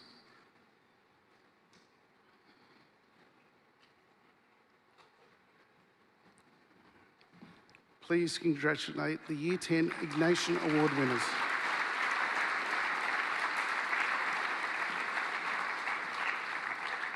Imogen Patini is awarded prizes for personal development and personal learning plan. Sophie van der Heuvel is presented prize for film and media and religious education. Design and music prizes are awarded to Bin Lee.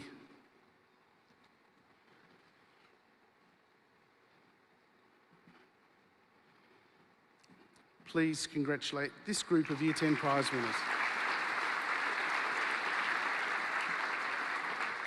The following students have achieved an aggregate: Madeline Hinton,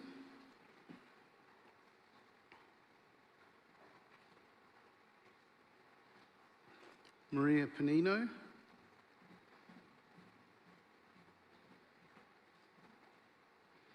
Andreas Brisena. In addition, Andreas has achieved a prize for 10A Mathematics. Jordan Cowles. Jordan is also awarded prizes for Geography and History. Zachary Anderson. In addition, Zachary has achieved prizes for Latin Accelerated and Year 11 Mathematical Methods. Lucy Fidock is the recipient of prizes for English Pre-Literary Studies, French Accelerated, and Dux of Year 10. Ladies and gentlemen, please congratulate our final group of Year 10 prize winners.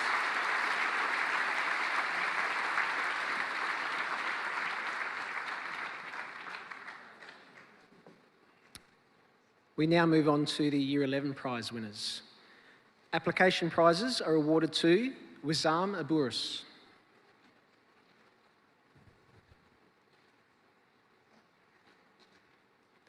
Arman Bhatti,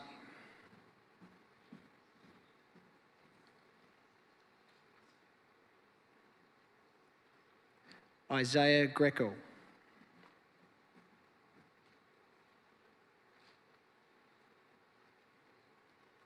Ray Zhang,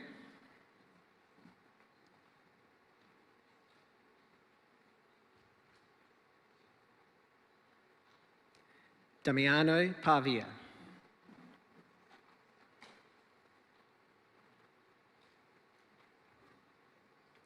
and Annalisa Piccarello.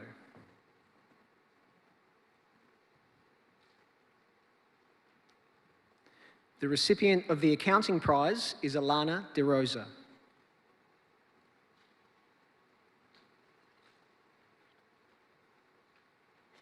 Gerald Freischli is awarded the Ancient Studies Prize.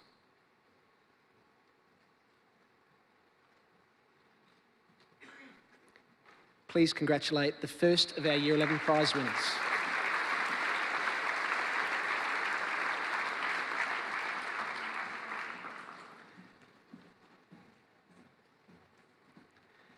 Anushka To is awarded the Art Prize.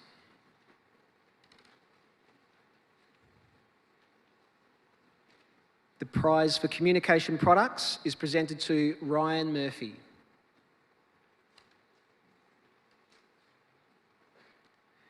Gemma Puntillo is the recipient of the General Mathematics Prize.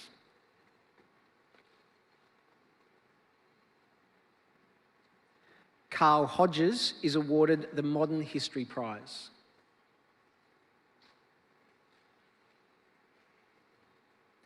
And Emma Carey is the recipient of the Personal Development Prize.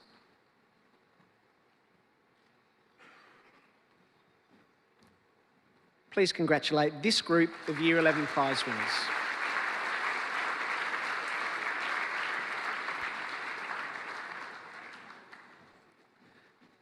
The following students are the recipients of an Ignatian Award.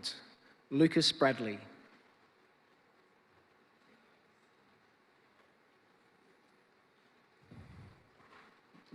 Stefan D'Annunzio.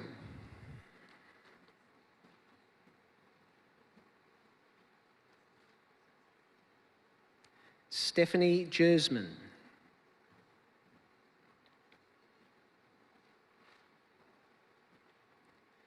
William Plant.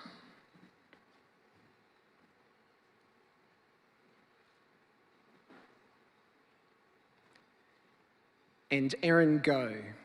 In addition, Erin has also received a prize for music.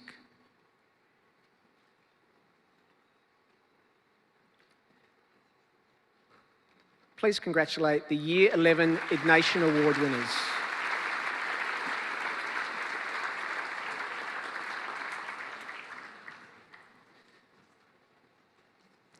The Bors Family Prize for Stage 2 Chinese is awarded to Sylvia Davis.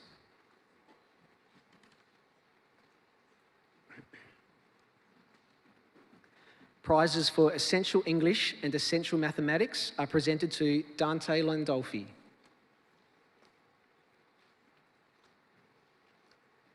Geography and Psychology prizes are awarded to Vian Sunsins.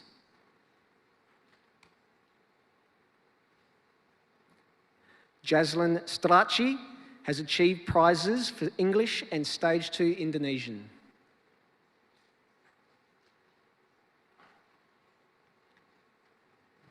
Prizes for Principal's Essay, Drama and Legal Studies are awarded to Pari Nevi.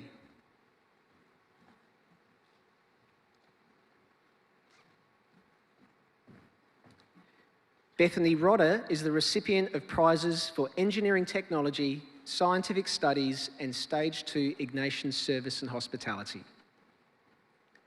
Please congratulate this group of Year 11 prize winners.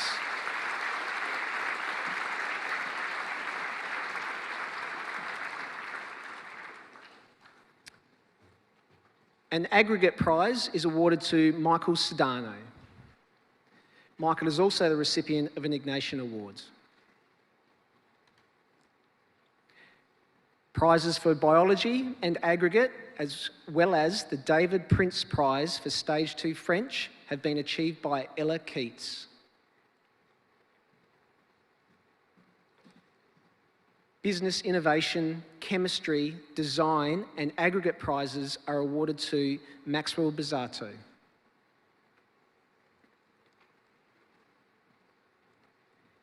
Evelyn Vincent Walker is the recipient of Economics, English Literary Studies, Philosophy and aggregate prizes. Prizes for Physics, Specialist Mathematics, Stage 2 Mathematical Methods and aggregate are presented to Joel Di Pasquale.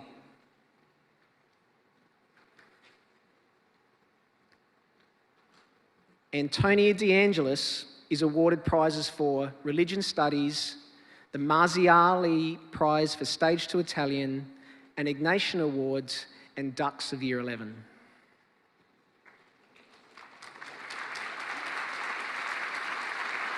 Ladies and gentlemen, please congratulate our final group of Year 11 award winners.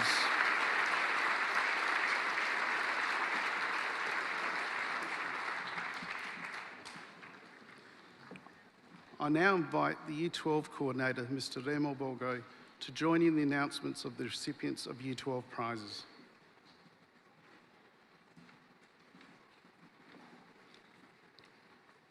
The Old Ignatians Association prizes for all-round contribution to co-curricula are awarded to Nicola Chadbourne.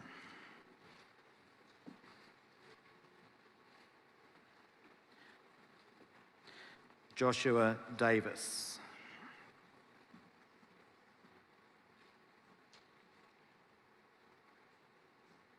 Brianna Gotting.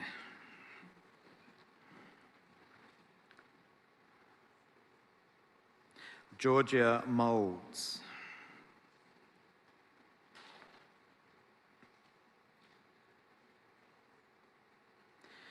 William Nader.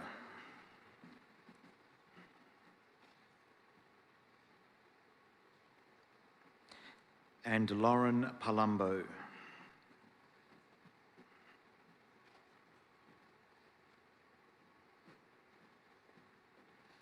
Please congratulate the first group of senior year prizes.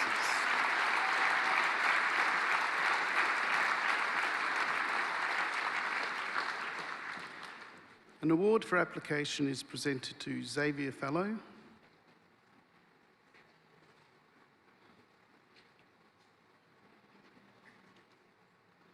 Hamish Patterson,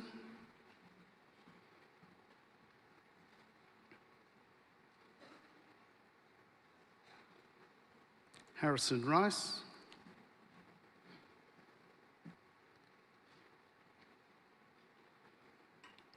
and Olivia Sirocki.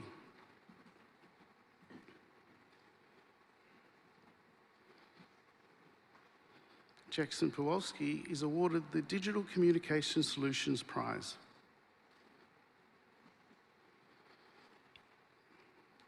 Quan Din is the recipient of the Economics Prize.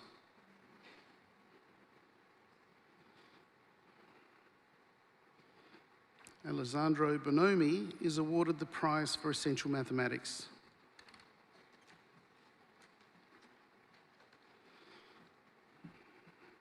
Please congratulate the second group of Year 12 prize winners.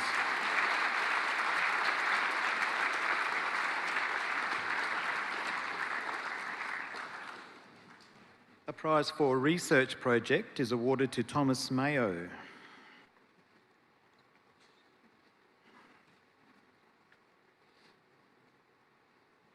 Mariana Soutouris is presented with the Visual Arts Design Prize.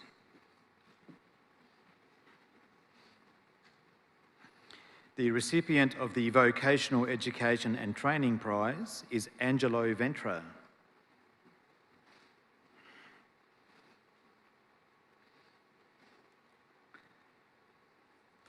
William Goldsmith is awarded the Workplace Practices Prize.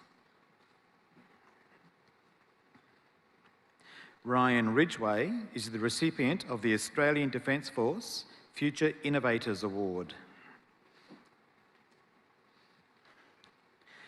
Lily Ryan is presented the Stephen Polomka Memorial Prize for Art.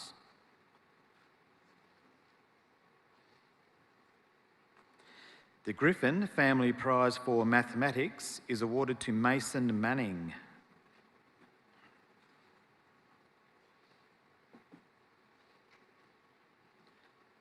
Please congratulate this group of prize winners.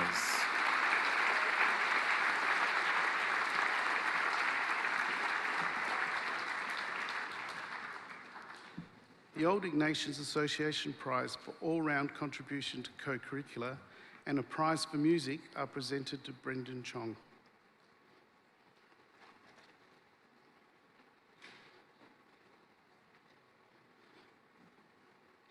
Georgina Neville is the recipient of an application prize and the Rotary Club Service Award. Emily Kimber is awarded subject prizes for geography and psychology.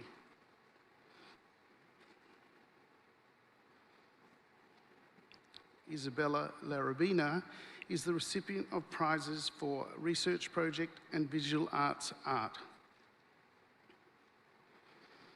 Thomas Roberts is presented the O.H. Atkinson Memorial Cup for Senior School Combined Study and Sport. Please congratulate this group of Year 12 prize recipients.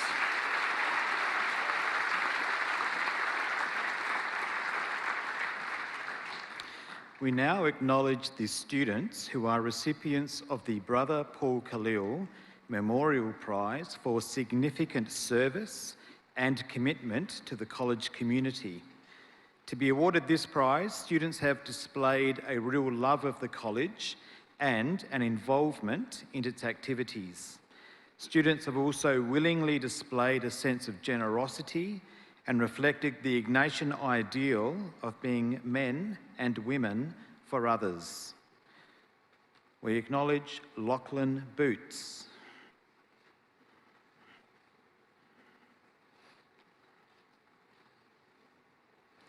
Anna Dodson.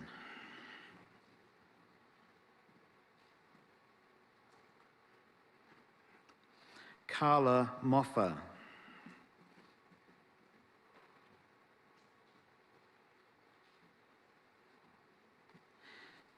Taylor Moffa.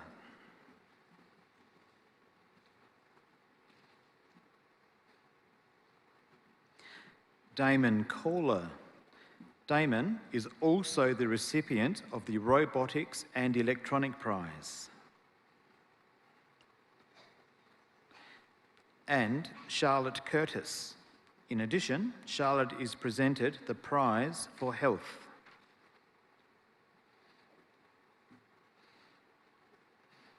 Please congratulate the first group of Khalil Prize recipients.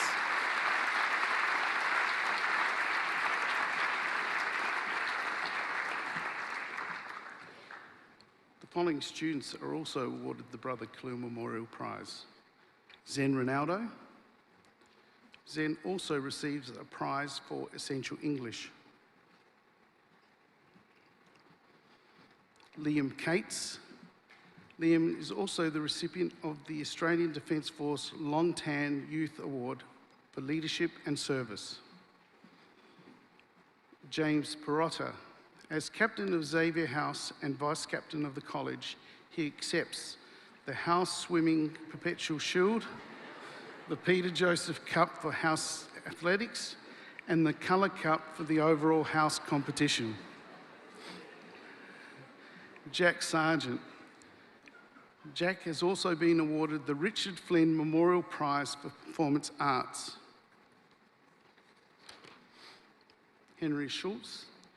In addition, Henry is the recipient of the Principal's Essay and Religious Education Prizes.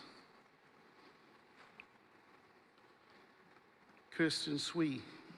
Kirsten is also presented the English Prize and the McLaughlin Prize for Outstanding Contribution to College Music.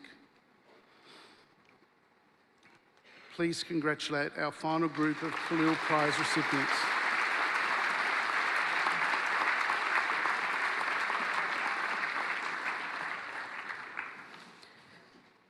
We will now announce the recipients of the Father Charles Dennett Memorial Prizes for Scholarship, Involvement and Service. This prize recognises students who have been consistently exemplary in their studies and their involvement in school activities. They have contributed to the development of the college community by displaying a spirit of service to the wider community of the school and beyond. The recipients of this esteemed award are Rachel Hay,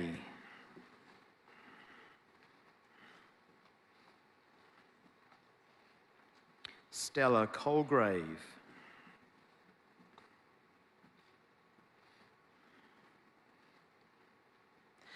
Emily Washer. In addition, as Captain of the Campion House and as Vice Captain of the College, Emily accepts the Cup for Leading House Spirit. Abby Gordon. Abby is also the recipient of an Application Prize. Mahalia Cronin. In addition, Mahalia is awarded the Subject Prize for Legal Studies. Edward Debenham. Edward is also presented with a Business Innovation Prize. Holly Clark. Holly is also the recipient of the Burnett Prize for Drama. William Rice. In addition, William is awarded the Tanti Family Prize for Accounting. And Irina Ball. Irina has also achieved the Frank Boylan Memorial Prize for Religious Education the Petkovic Prize for Chemistry, the B.H. Donnelly Prize for Physics, and the Brian Rofe Memorial Prize for Senior Science. Please congratulate the Dennett Prize winners.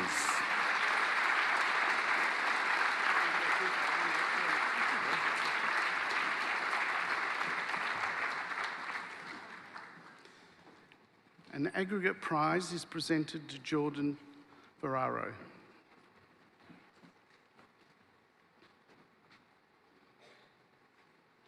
Jordan Shell is also an aggregate award winner and the recipient of the Campbell Prize for Senior Commerce.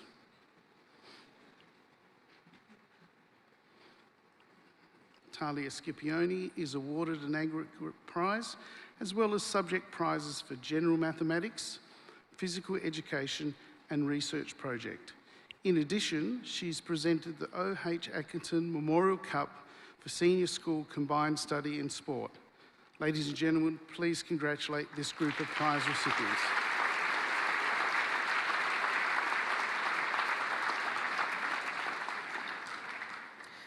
Before we commence the announcement of several significant Speech Day prizes, we wish to acknowledge the renaming of one of our main awards in honour of the late Father Terry Kelly, SJ, a long-serving and much-loved member of staff. Father Kelly was the longest-serving Jesuit member of staff in the history of St Ignatius College, Adelaide, where he lived for 41 years. He left St Ignatius College at the end of 2018 and died peacefully at the age of 85 in July of this year. He was a teacher, a chaplain, a coach, a year-level coordinator at the senior school. He was also the author of 3 books on science and religion. His love of science, teaching, sport, and priestly ministry grounded the way he lived his Jesuit life. He was greatly respected by staff and students for his humanity, humour, and kind presence. In recognition of this, one of our major Speech Day awards will now be known as the Father Terry Kelly SJ Memorial Prize for Conspicuous Influence in the life of the college.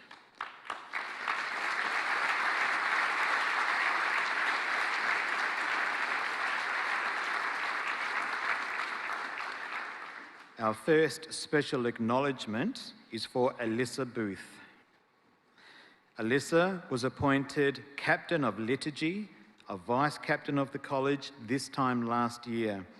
A dedicated student, she has been the recipient of application and attainment certificates, merit commendations and application prizes. During her years at the college, she was a peer support leader and a student chapter representative. Alyssa participated in sport, including basketball, netball, football, and music, including concert choir, liturgical ensemble, and the Arupe vocal ensemble. She was most valuable participant for netball, the most creative and dedicated member for concert choir, and received Loyola Awards for the Arupe ensemble and basketball. Outside of the college, she competed in the Australian Korfball Championships. Alyssa actively contributed to chapel services, Kairos retreats, school and voluntary masses, and days of reflection. She also participated in the Ceremonial Version program to Daly River. She was involved with a community service at the Starlight Foundation and with the Country Fire Authority. She was also a member of the Social Justice Portfolio. She participated in Inclusivity Awareness and The Cage. Alyssa is a faith-filled, thoughtful and generous young woman. Her kindness and her dedication are great gifts. Today, Alyssa is awarded academic and co-curricular full colours, a subject merit for health, the subject prize for religion studies, and For her outstanding contribution to the college, she receives the prestigious Father Terry Kelly SJ Memorial Prize for conspicuous influence in the life of the college.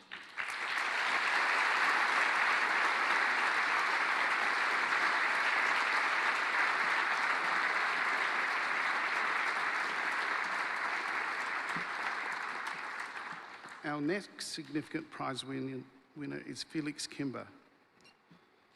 Felix concludes 13 years of schooling at St Ignatius College, having commenced in reception at the junior school, a journey that has seen him flourish into the fine young man he is today.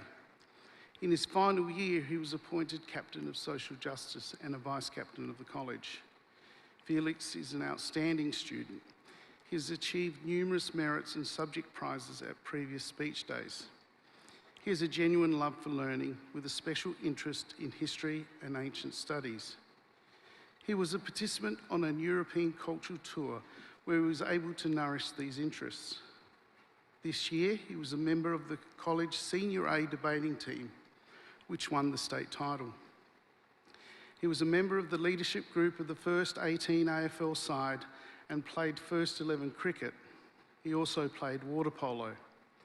As Captain of Social Justice, Felix led many activities at the college and worked with a team of students from all year levels to engage the school community to support those in need.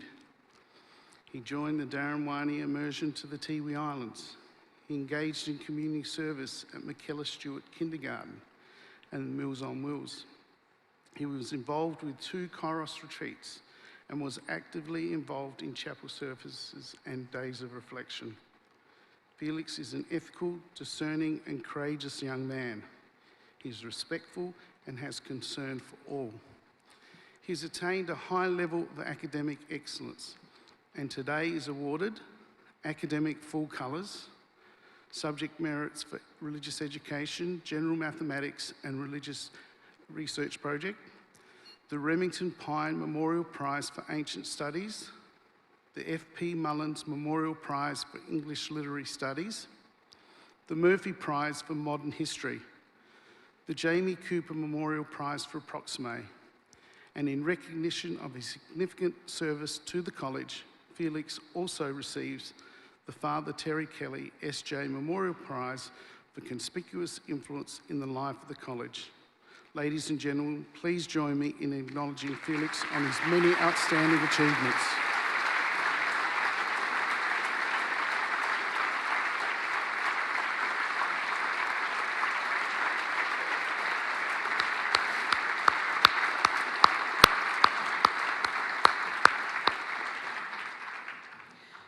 Our next major prize winner is Zara Toffoli. Zara commenced her education at St Ignatius College in Year 7. She has outstanding leadership qualities, and this was recognised last year when she was appointed as a college captain. Prior to that, she served as Xavier House representative and peer support leader. Zara is academically gifted and has received many merits and speech day prizes, as well as application and attainment certificates for her studies. In 2019, she was awarded the Marziali Prize for Italian, and she was a member of the Italian Language Exchange Program. Zara was captain of aerobics in her senior year and represented the college 4 times on the national stage. She also played touch football and netball, and on occasions was named as the most valuable participant. Zara is a person of faith and justice, and she participated in the Cambodia and Vietnam immersion program. This year, she was engaged in the social justice initiative of The Cage, was involved in the Kairos retreat program, as well as being a Eucharistic minister. Zara is humble, approachable, and kind. The college is grateful for her competence and dedication in leading our student body. Today, she is awarded academic and co-curricular full colours, a subject merit for research project In addition, she is acknowledged for her enormous contribution to our school community by being awarded the prestigious Father Stephen Bowler Memorial Prize for sustained and consistent contribution to college life. That is the Ignatius Silver Medal. Please join me in congratulating Zara on her outstanding achievements.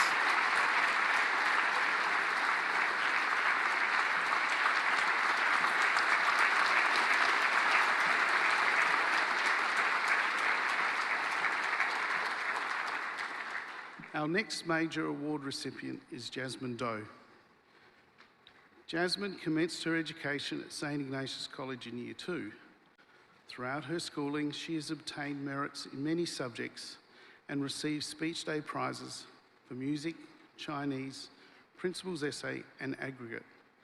Last year, she was the recipient of the Boers Family Prize for Chinese. She has received application and attainment certificate and has been a member of extension and enrichment programs, as well as achieving high results in various maths competitions. In addition to her academic pursuits, Jasmine has participated in soccer, volleyball, netball and table tennis, and received Loyola Awards in netball and volleyball. She undertook community service at St Patrick's School and at the Starlight Foundation, and was peer support leader last year. This year, she participated in The Cage, a social justice initiative. Jasmine is a person of integrity and competence. She has been involved in all aspects of the college life, dedicated to academic growth, involved in co-curricular pursuits, and committed to faith and service. She is caring, kind, and hardworking. Today, Jasmine is awarded academic full colours, subject merits for accounting, chemistry, English and psychology.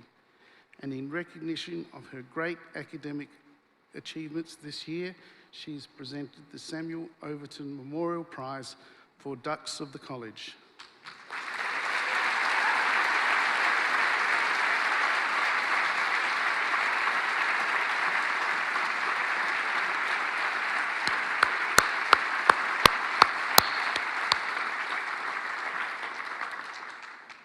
Our final acknowledgement and presentation of major prizes is for Silas Hanchmar. Silas commenced his education in reception at St Ignatius College, and this time last year, Silas was appointed as captain of the college. Silas is very gifted intellectually. He has been awarded subject and aggregate prizes and achieved many merits in a variety of subject areas. Among his many achievements, he was awarded the Hosking Memorial Aggregate Prize, the Gratian Bellarmine Prize for Mathematics, and the Tam Vu Bellarmine Prize for Science. Silas has participated in badminton, chess, stiggit, debating, brain bee, and tennis. He was captain of the debating team and this year led our Open A team to the state debating title. He competed in mathematics and chemistry competitions. He represented the college in the Language Perfect World Championships, the Da Vinci Decathlon, state, national and international brain bee competitions, including in Seoul, South Korea, and he was the South Australian winner of the Philosophon. Silas enthusiastically participated in chapel services as a Eucharistic minister at Days of Reflection, and he was involved with inclusivity awareness and the social justice initiative of The Cage. He participated in community service at a Salvation Army store and with Meals on Wheels. Silas is well liked and he is respected by all in our community, an outstanding student who has participated fully in the life of the college. Today, Silas is the recipient of academic and co-curricular full colours, a subject merit for physics, the Specialist Mathematics Prize, the Ward Family Prize for Biology, and an aggregate award. And we acclaim him as our graduate of graduates, the one who symbolises all that we strive to achieve. He is the recipient of the Ignatius Gold Medal, the Father Thomas Barden Memorial Prize, Insignis 2020.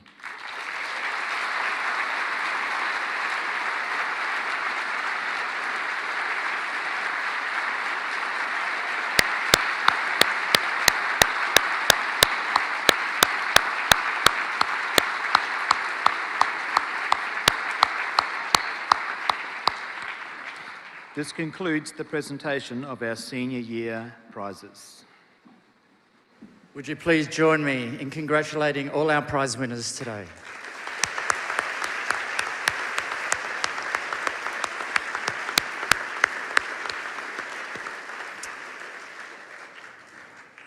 In 2020, our students have truly prospered with the leadership of our two wonderful captains, Zara Toffoli and Silas Harchmar. And today, this is their opportunity to speak to us, with Zara going first, followed by Silas. Please make Zara welcome.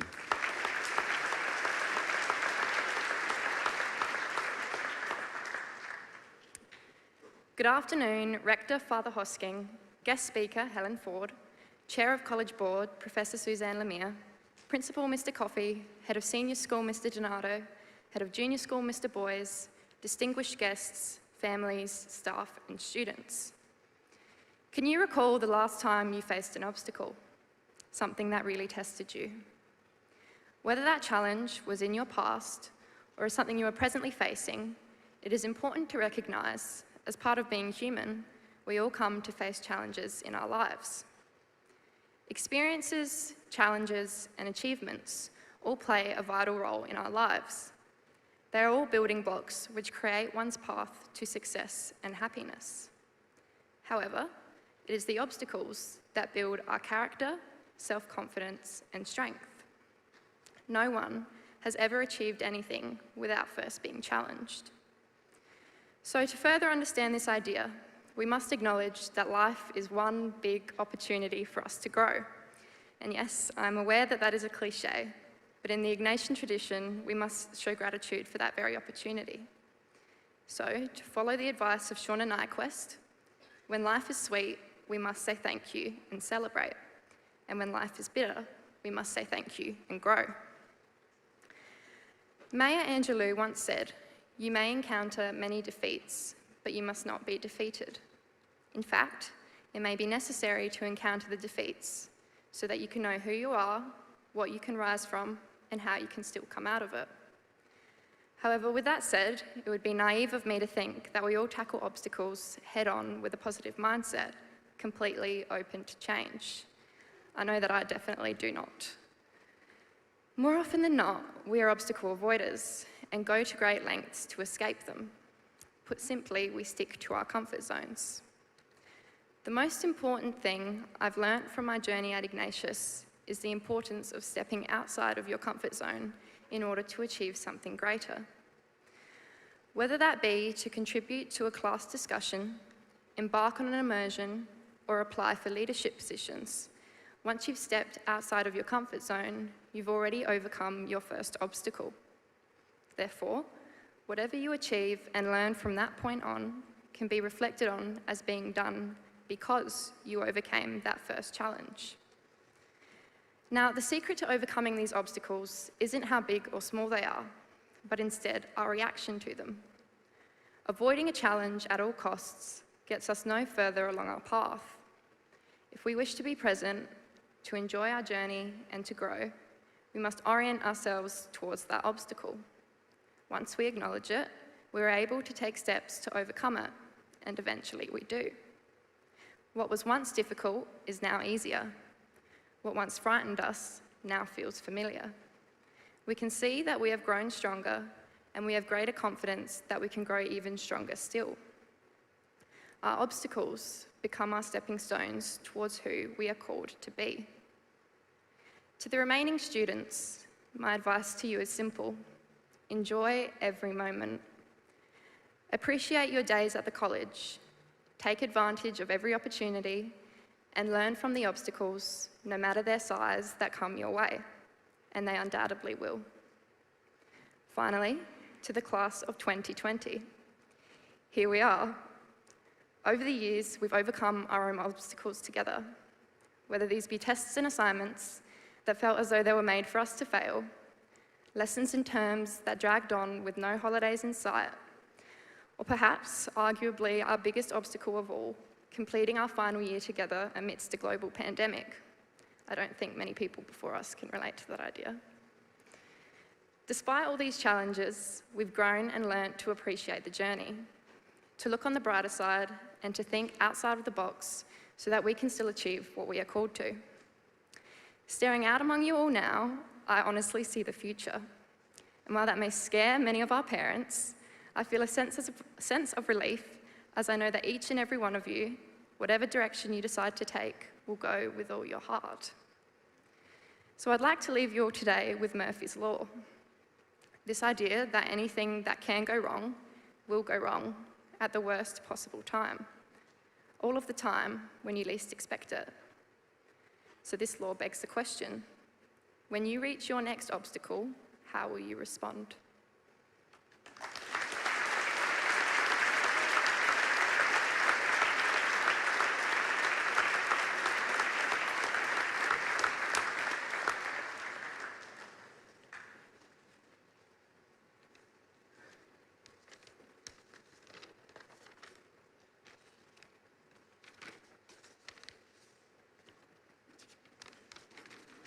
Sorry, I was hoping they'd come out easier than that.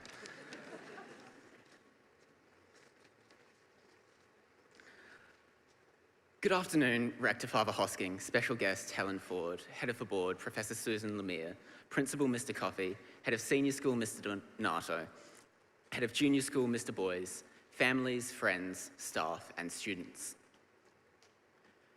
Tempora mutanta et nos mutama in illis. Times change, and we change with them. And times are most certainly changing at the moment. When we students leave school, we will enter what will be a very different world due to COVID. A world in which hand sanitizer will be much more common, a world in which the office may be obsolete, a world in which no household will ever allow their supply of toilet paper to run too low. It'll be a different world, a changing world, and there are many ways in which we could choose to respond to it. We could fear this new world with its restrictions and its hygiene practices. We could despair at the loss of old normality, the loss of cash and handshakes. We could give in to anger and try to fight against the change, against the lockdowns and the wearing of masks. But we can't do any of these things for long. Eventually, we need to change with the times, to adapt to them. Failure to do so can only cause us harm. There's only so long that we can stand idle in front of an oncoming storm. But how do we adapt to change while avoiding the anxiety and the anger that is so often the much easier response?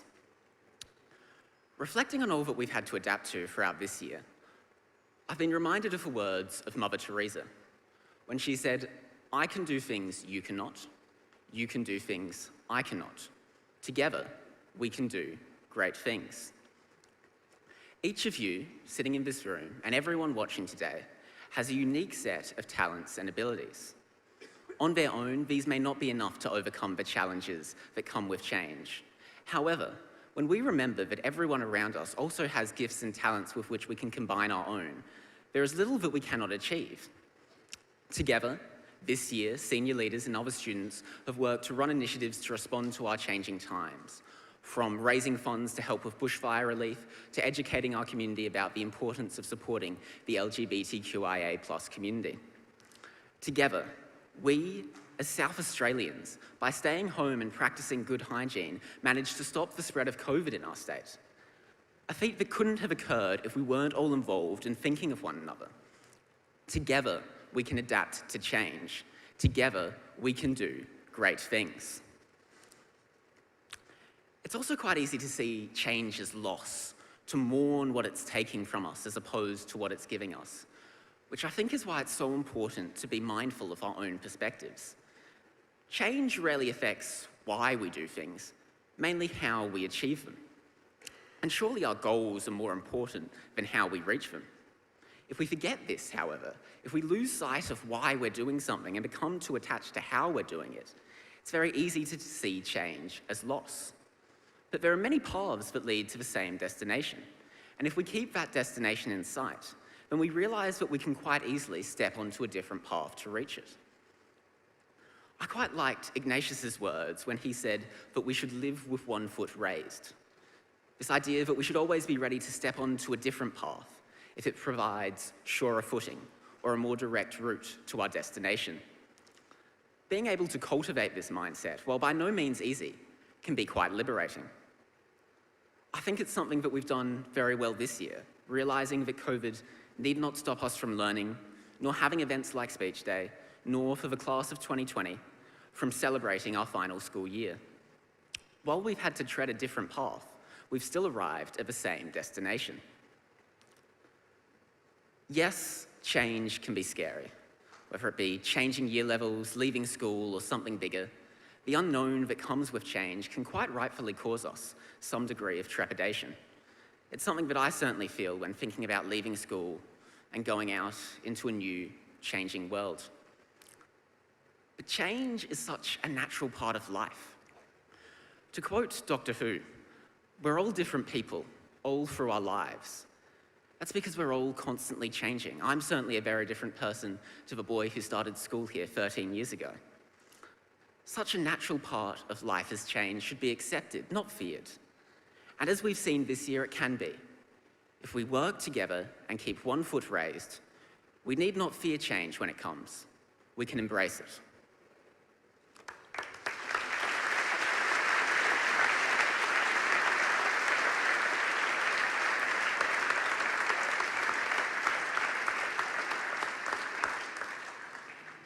We're almost at an end, and I want to thank Zara and Silas for their wonderful messages about obstacles and how we adapt to change. And for their leadership this year, indeed for the leadership of all of our Year 12s. You've grown so much as a group, being so incredibly supportive and very courageous and adaptable in these times. We do wish you all the best in the wrap-up of the year with assignments and exams to come. Soon we'll announce the new leaders for 2021, and of course a baton will get passed to all of our Year 11s.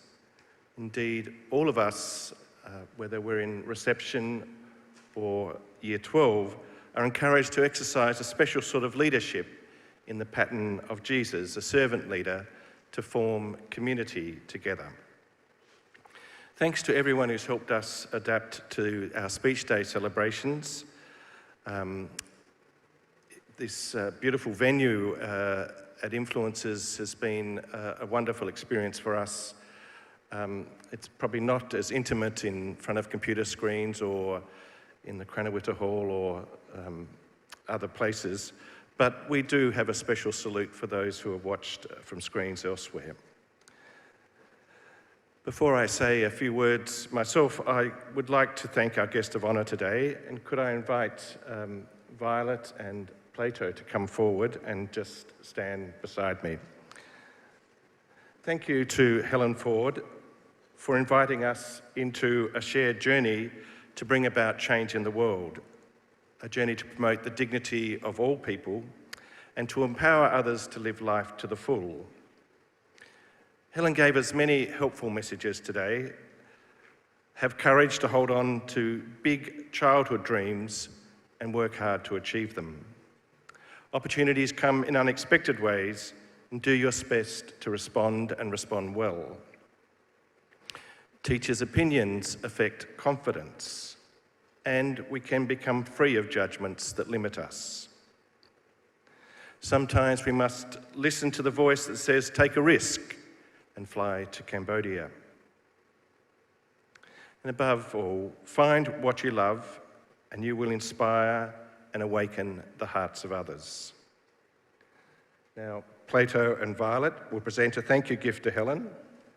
Helen, you've been a powerful witness to someone who's taken the opportunity to serve and accompany people on the margins of society. The Jesuits are grateful you came our way, We commend you and the work of Jesuit Mission, and thank you for being our guest speaker today.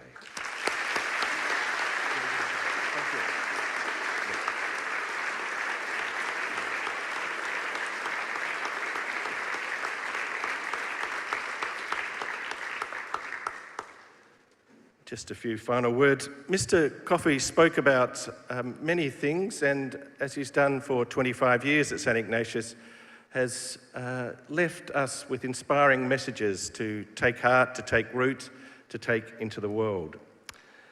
Including his message of, his recollection, of Father Adolfo Nicolas, and that phrase, the globalisation of superficiality. Nico was so strong on encouraging us never to stand amidst surface things, but always to look beyond, to those deeper places where the excellence of humanity registers. Pope Francis knew Father Nico very well, and they write about very similar things. I guess it's because it's the message of Jesus. Recently, Pope Francis wrote an encyclical, and at one point he reminded us that for all of our hyperconnectivity, we experience great fragmentation. Digital platforms foster encounters between persons who think alike, and those closed circuits of communication facilitate the spread of false information, sometimes fomenting prejudice and division. We know at our best that we're better than that. Communication should build people up, it should pursue the truth, it should be kind. And Jesus reminded us that the one who is different for any reason must be protected because they are a child of God and a brother and sister to us all. We should be careful to build up rather than diminish others. Next year we have an Ignatian year. Some of you may be familiar with a YouTube presentation of the life of Ignatius called The Olive. Seb Rice likes it very much, and Violet, one of our year threes, has been quite taken by it, and she can quote much of it from memory. One stage it speaks about Pamplona, May 20th, 1521. Well, May 20th, 2021 will be the 500th anniversary of the siege of Pamplona. And then on March the 12th, 2022, it'll be the 400th year of the canonisation of St. Ignatius with Francis Xavier. We'll do some things to commemorate these two great centenaries in the life of Ignatius. There'll be many other activities next year also, including the building of the Mary Glary Centre at the junior school, which will incorporate wonderful new resources in science and music, learning spaces, an amphitheatre and a gymnasium. St. Ignatius invited his followers to the most difficult of journeys, the journey within. Some of our deepest journeys arise from painful experiences, as many of our speakers have reminded us today. COVID helped us see how complex the world is. It showed us how critical people can be in good and bad ways. And it showed how caring and good we are. There are hardships that diminish us, that harden and hurt. And there are adversities that help us grow stronger, that help us grow more loving. Compassion is learnt from suffering. We hope that you learn to lead in to your experiences, that you get into the arena, that you find your excellence of humanity, your generosity, your wisdom, your trust. There you will find that faith will take you through fear, hope beyond horror, and love beyond loss. As Silas said, pain and outrage do not move us to delight and forgiveness in a moment. They require friendships to hold us, and healing occurs in our tears and our joys together. I'd like to conclude with a message from Father Arturo Sosa. He's the Jesuit Superior General who succeeded Father Nico. and a message also from Father Jose Mesa, the International Secretary for Jesuit Education. They express their gratitude to our schools during the challenges of the pandemic. There are about 900 Jesuit schools around the world, and some have endured enormous trials this year. Arturo himself is from Venezuela, Jose is from Colombia, they write from Italy. But their words were written to school educators, so therefore our teachers and our support staff. But they are, I think, a source of encouragement and hope for us all. They said, "This has been a difficult time for us all. The COVID-19 pandemic took us by surprise. Overnight, we had to adapt to new realities and accompany our educational communities amid the anguish, the uncertainties, the pain that this pandemic brought. It left 250 million school-aged children without education. It changed our routines. It challenged our economies. It put us under stress. As educators in the Jesuit tradition, we are called to offer a hope-filled future. This was already difficult in a divided and polarised world, but the pandemic made it more difficult. However, so many Jesuit schools rose to the challenge. Educators, leadership teams, parents and guardians, students, donors and collaborators responded in generous and creative ways. This has been an opportunity to express the best of ourselves, to express the solidarity that comes from the heart. You've cared for each of our students, for all our families, for the wider community. You followed the example of Jesus to bring joy and hope amidst difficult situations. You accompanied, encouraged, and motivated each other in unexpected times. Thank you for so much love, dedication, and sacrifice. Continue to form the persons with and for others who are agents of a change for our very future, who contribute to the human fraternity and social friendship that Pope Francis invites us in his recent encyclical, Fratelli Tutti. May God continue to be close as we accompany our students, families, and communities in the post-pandemic period, even if we do not know what it will look like. Let us keep strong. Let us offer faith in our world today. Count on our prayers in this effort in which we are all together. God bless and thank you.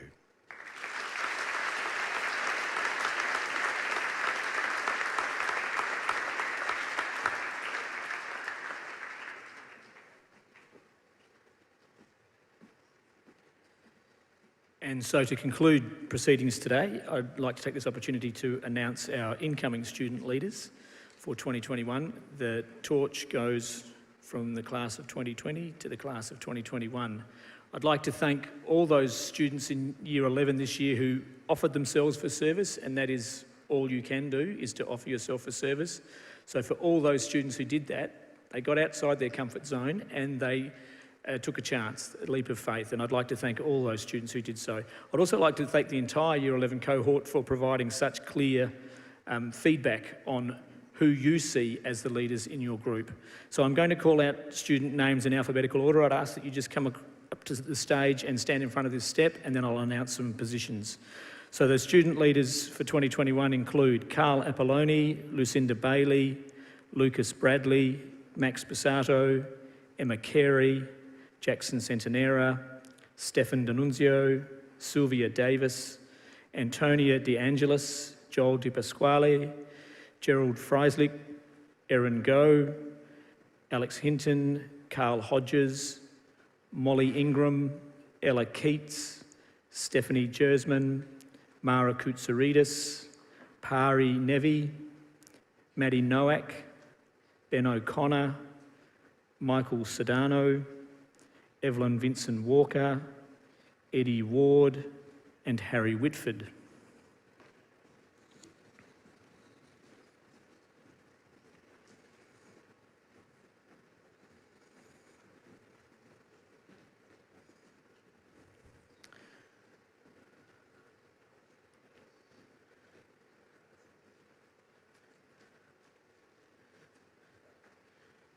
We just might need to squish up a bit.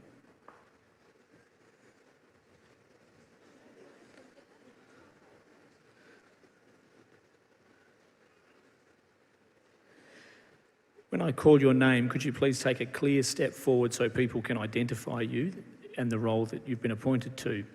So in music for 2021, our Vice Captain is Carl Apolloni and our Captain is Erin Go.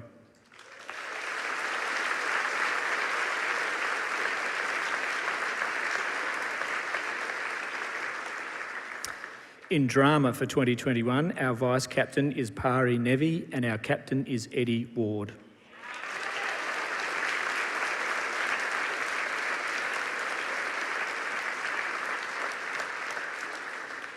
The following students have all been appointed as senior leaders for 2021, so if they could all take a step forward as they call their names, please. Max Bussato, Emma Carey, Stefan D'Annunzio, Sylvia Davis, Antonia De Angelis, Joel Di Pasquale, Alex Hinton, Carl Hodges, Stephanie Jersman, Ella Keats, Ben O'Connor, Michael Sedano, Harry Whitford.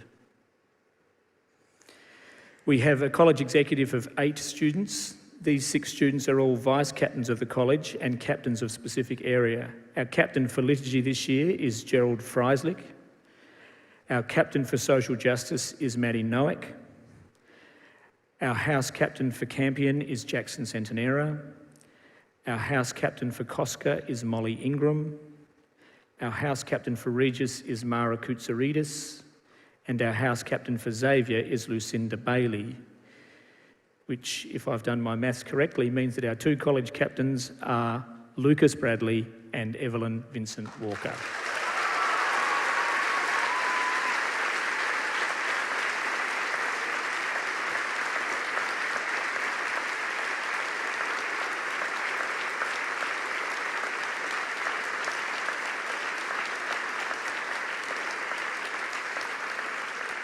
If I could invite our 2 new college captains to come and lead us in our final prayer. So if I could invite Lucas and Evelyn to come and join me and lead us in our final prayer. And then I'm hoping that all of us are going to have a really rousing version of Deo Gloria. Could we please stand for our final prayer?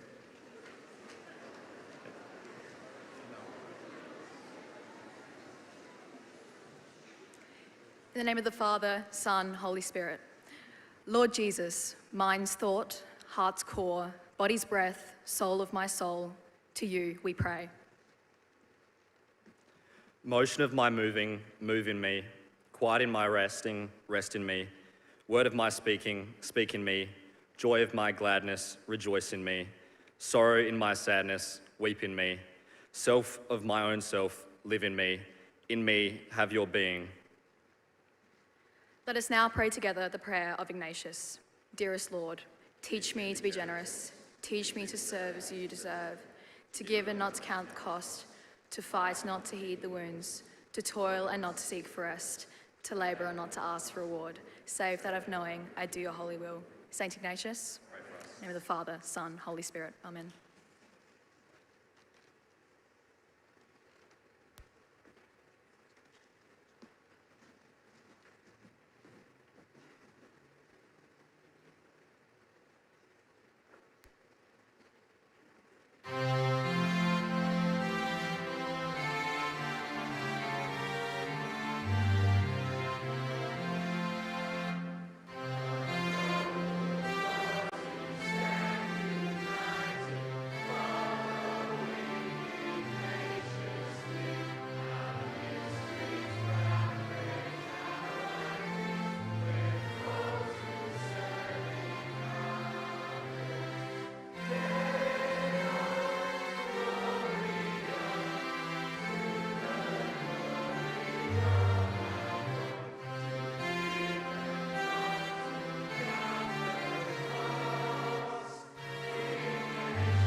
I ask you please to be seated. Thank you.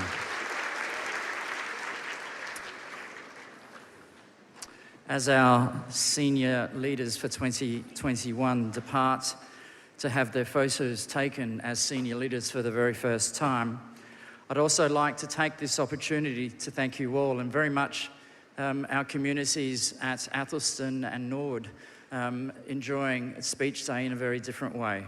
But let's also consider all of the people, our presenters, people behind the scenes that were preparing yesterday, but two people in particular. One you've heard before, but Mr. Shane O'Brien and Mr. Alan Turnbull for putting this grand event together.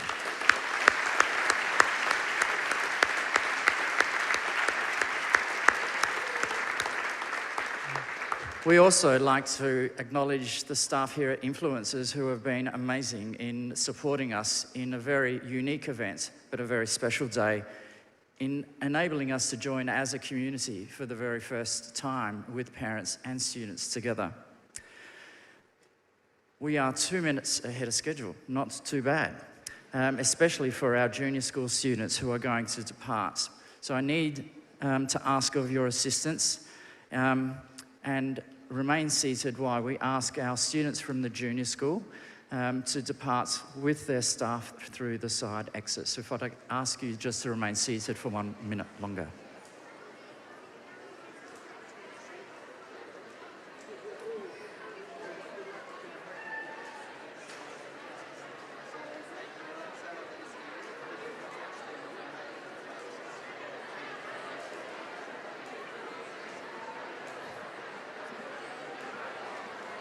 Could I also ask the Year 7 staff to lead the Year 7s down into the front, and you can exit through the front foyer. So if Year 7s could move as well, thank you.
If I could ask the Year 11s at the back also to make their way down to the foyer, thank you.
Don't know what they're like.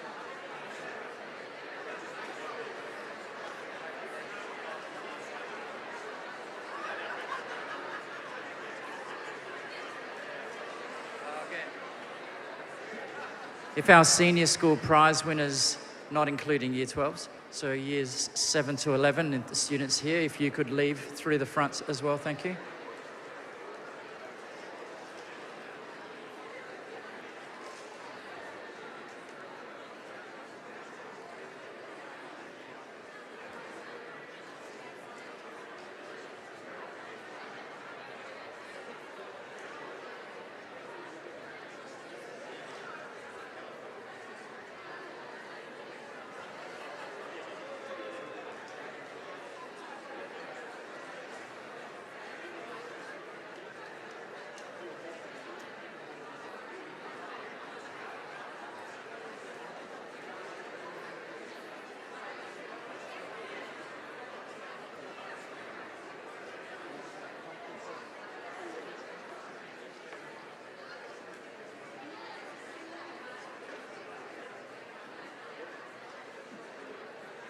If parents would like to start moving, thank you.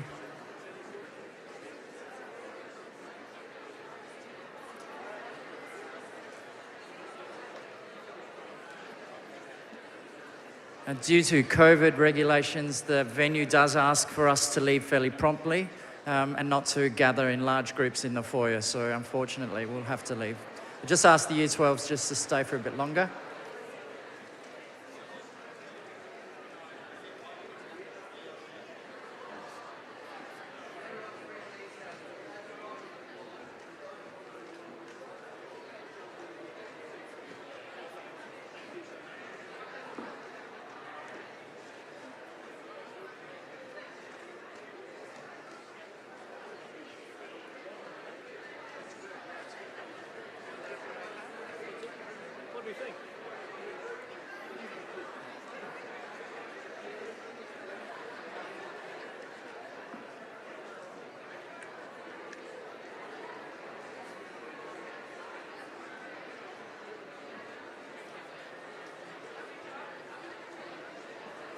I think if the Year 12s, if you would like to exit through that door, because the parents are exiting through that door, that would be great.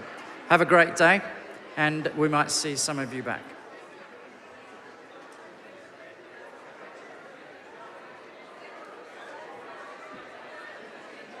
Good luck with your exams.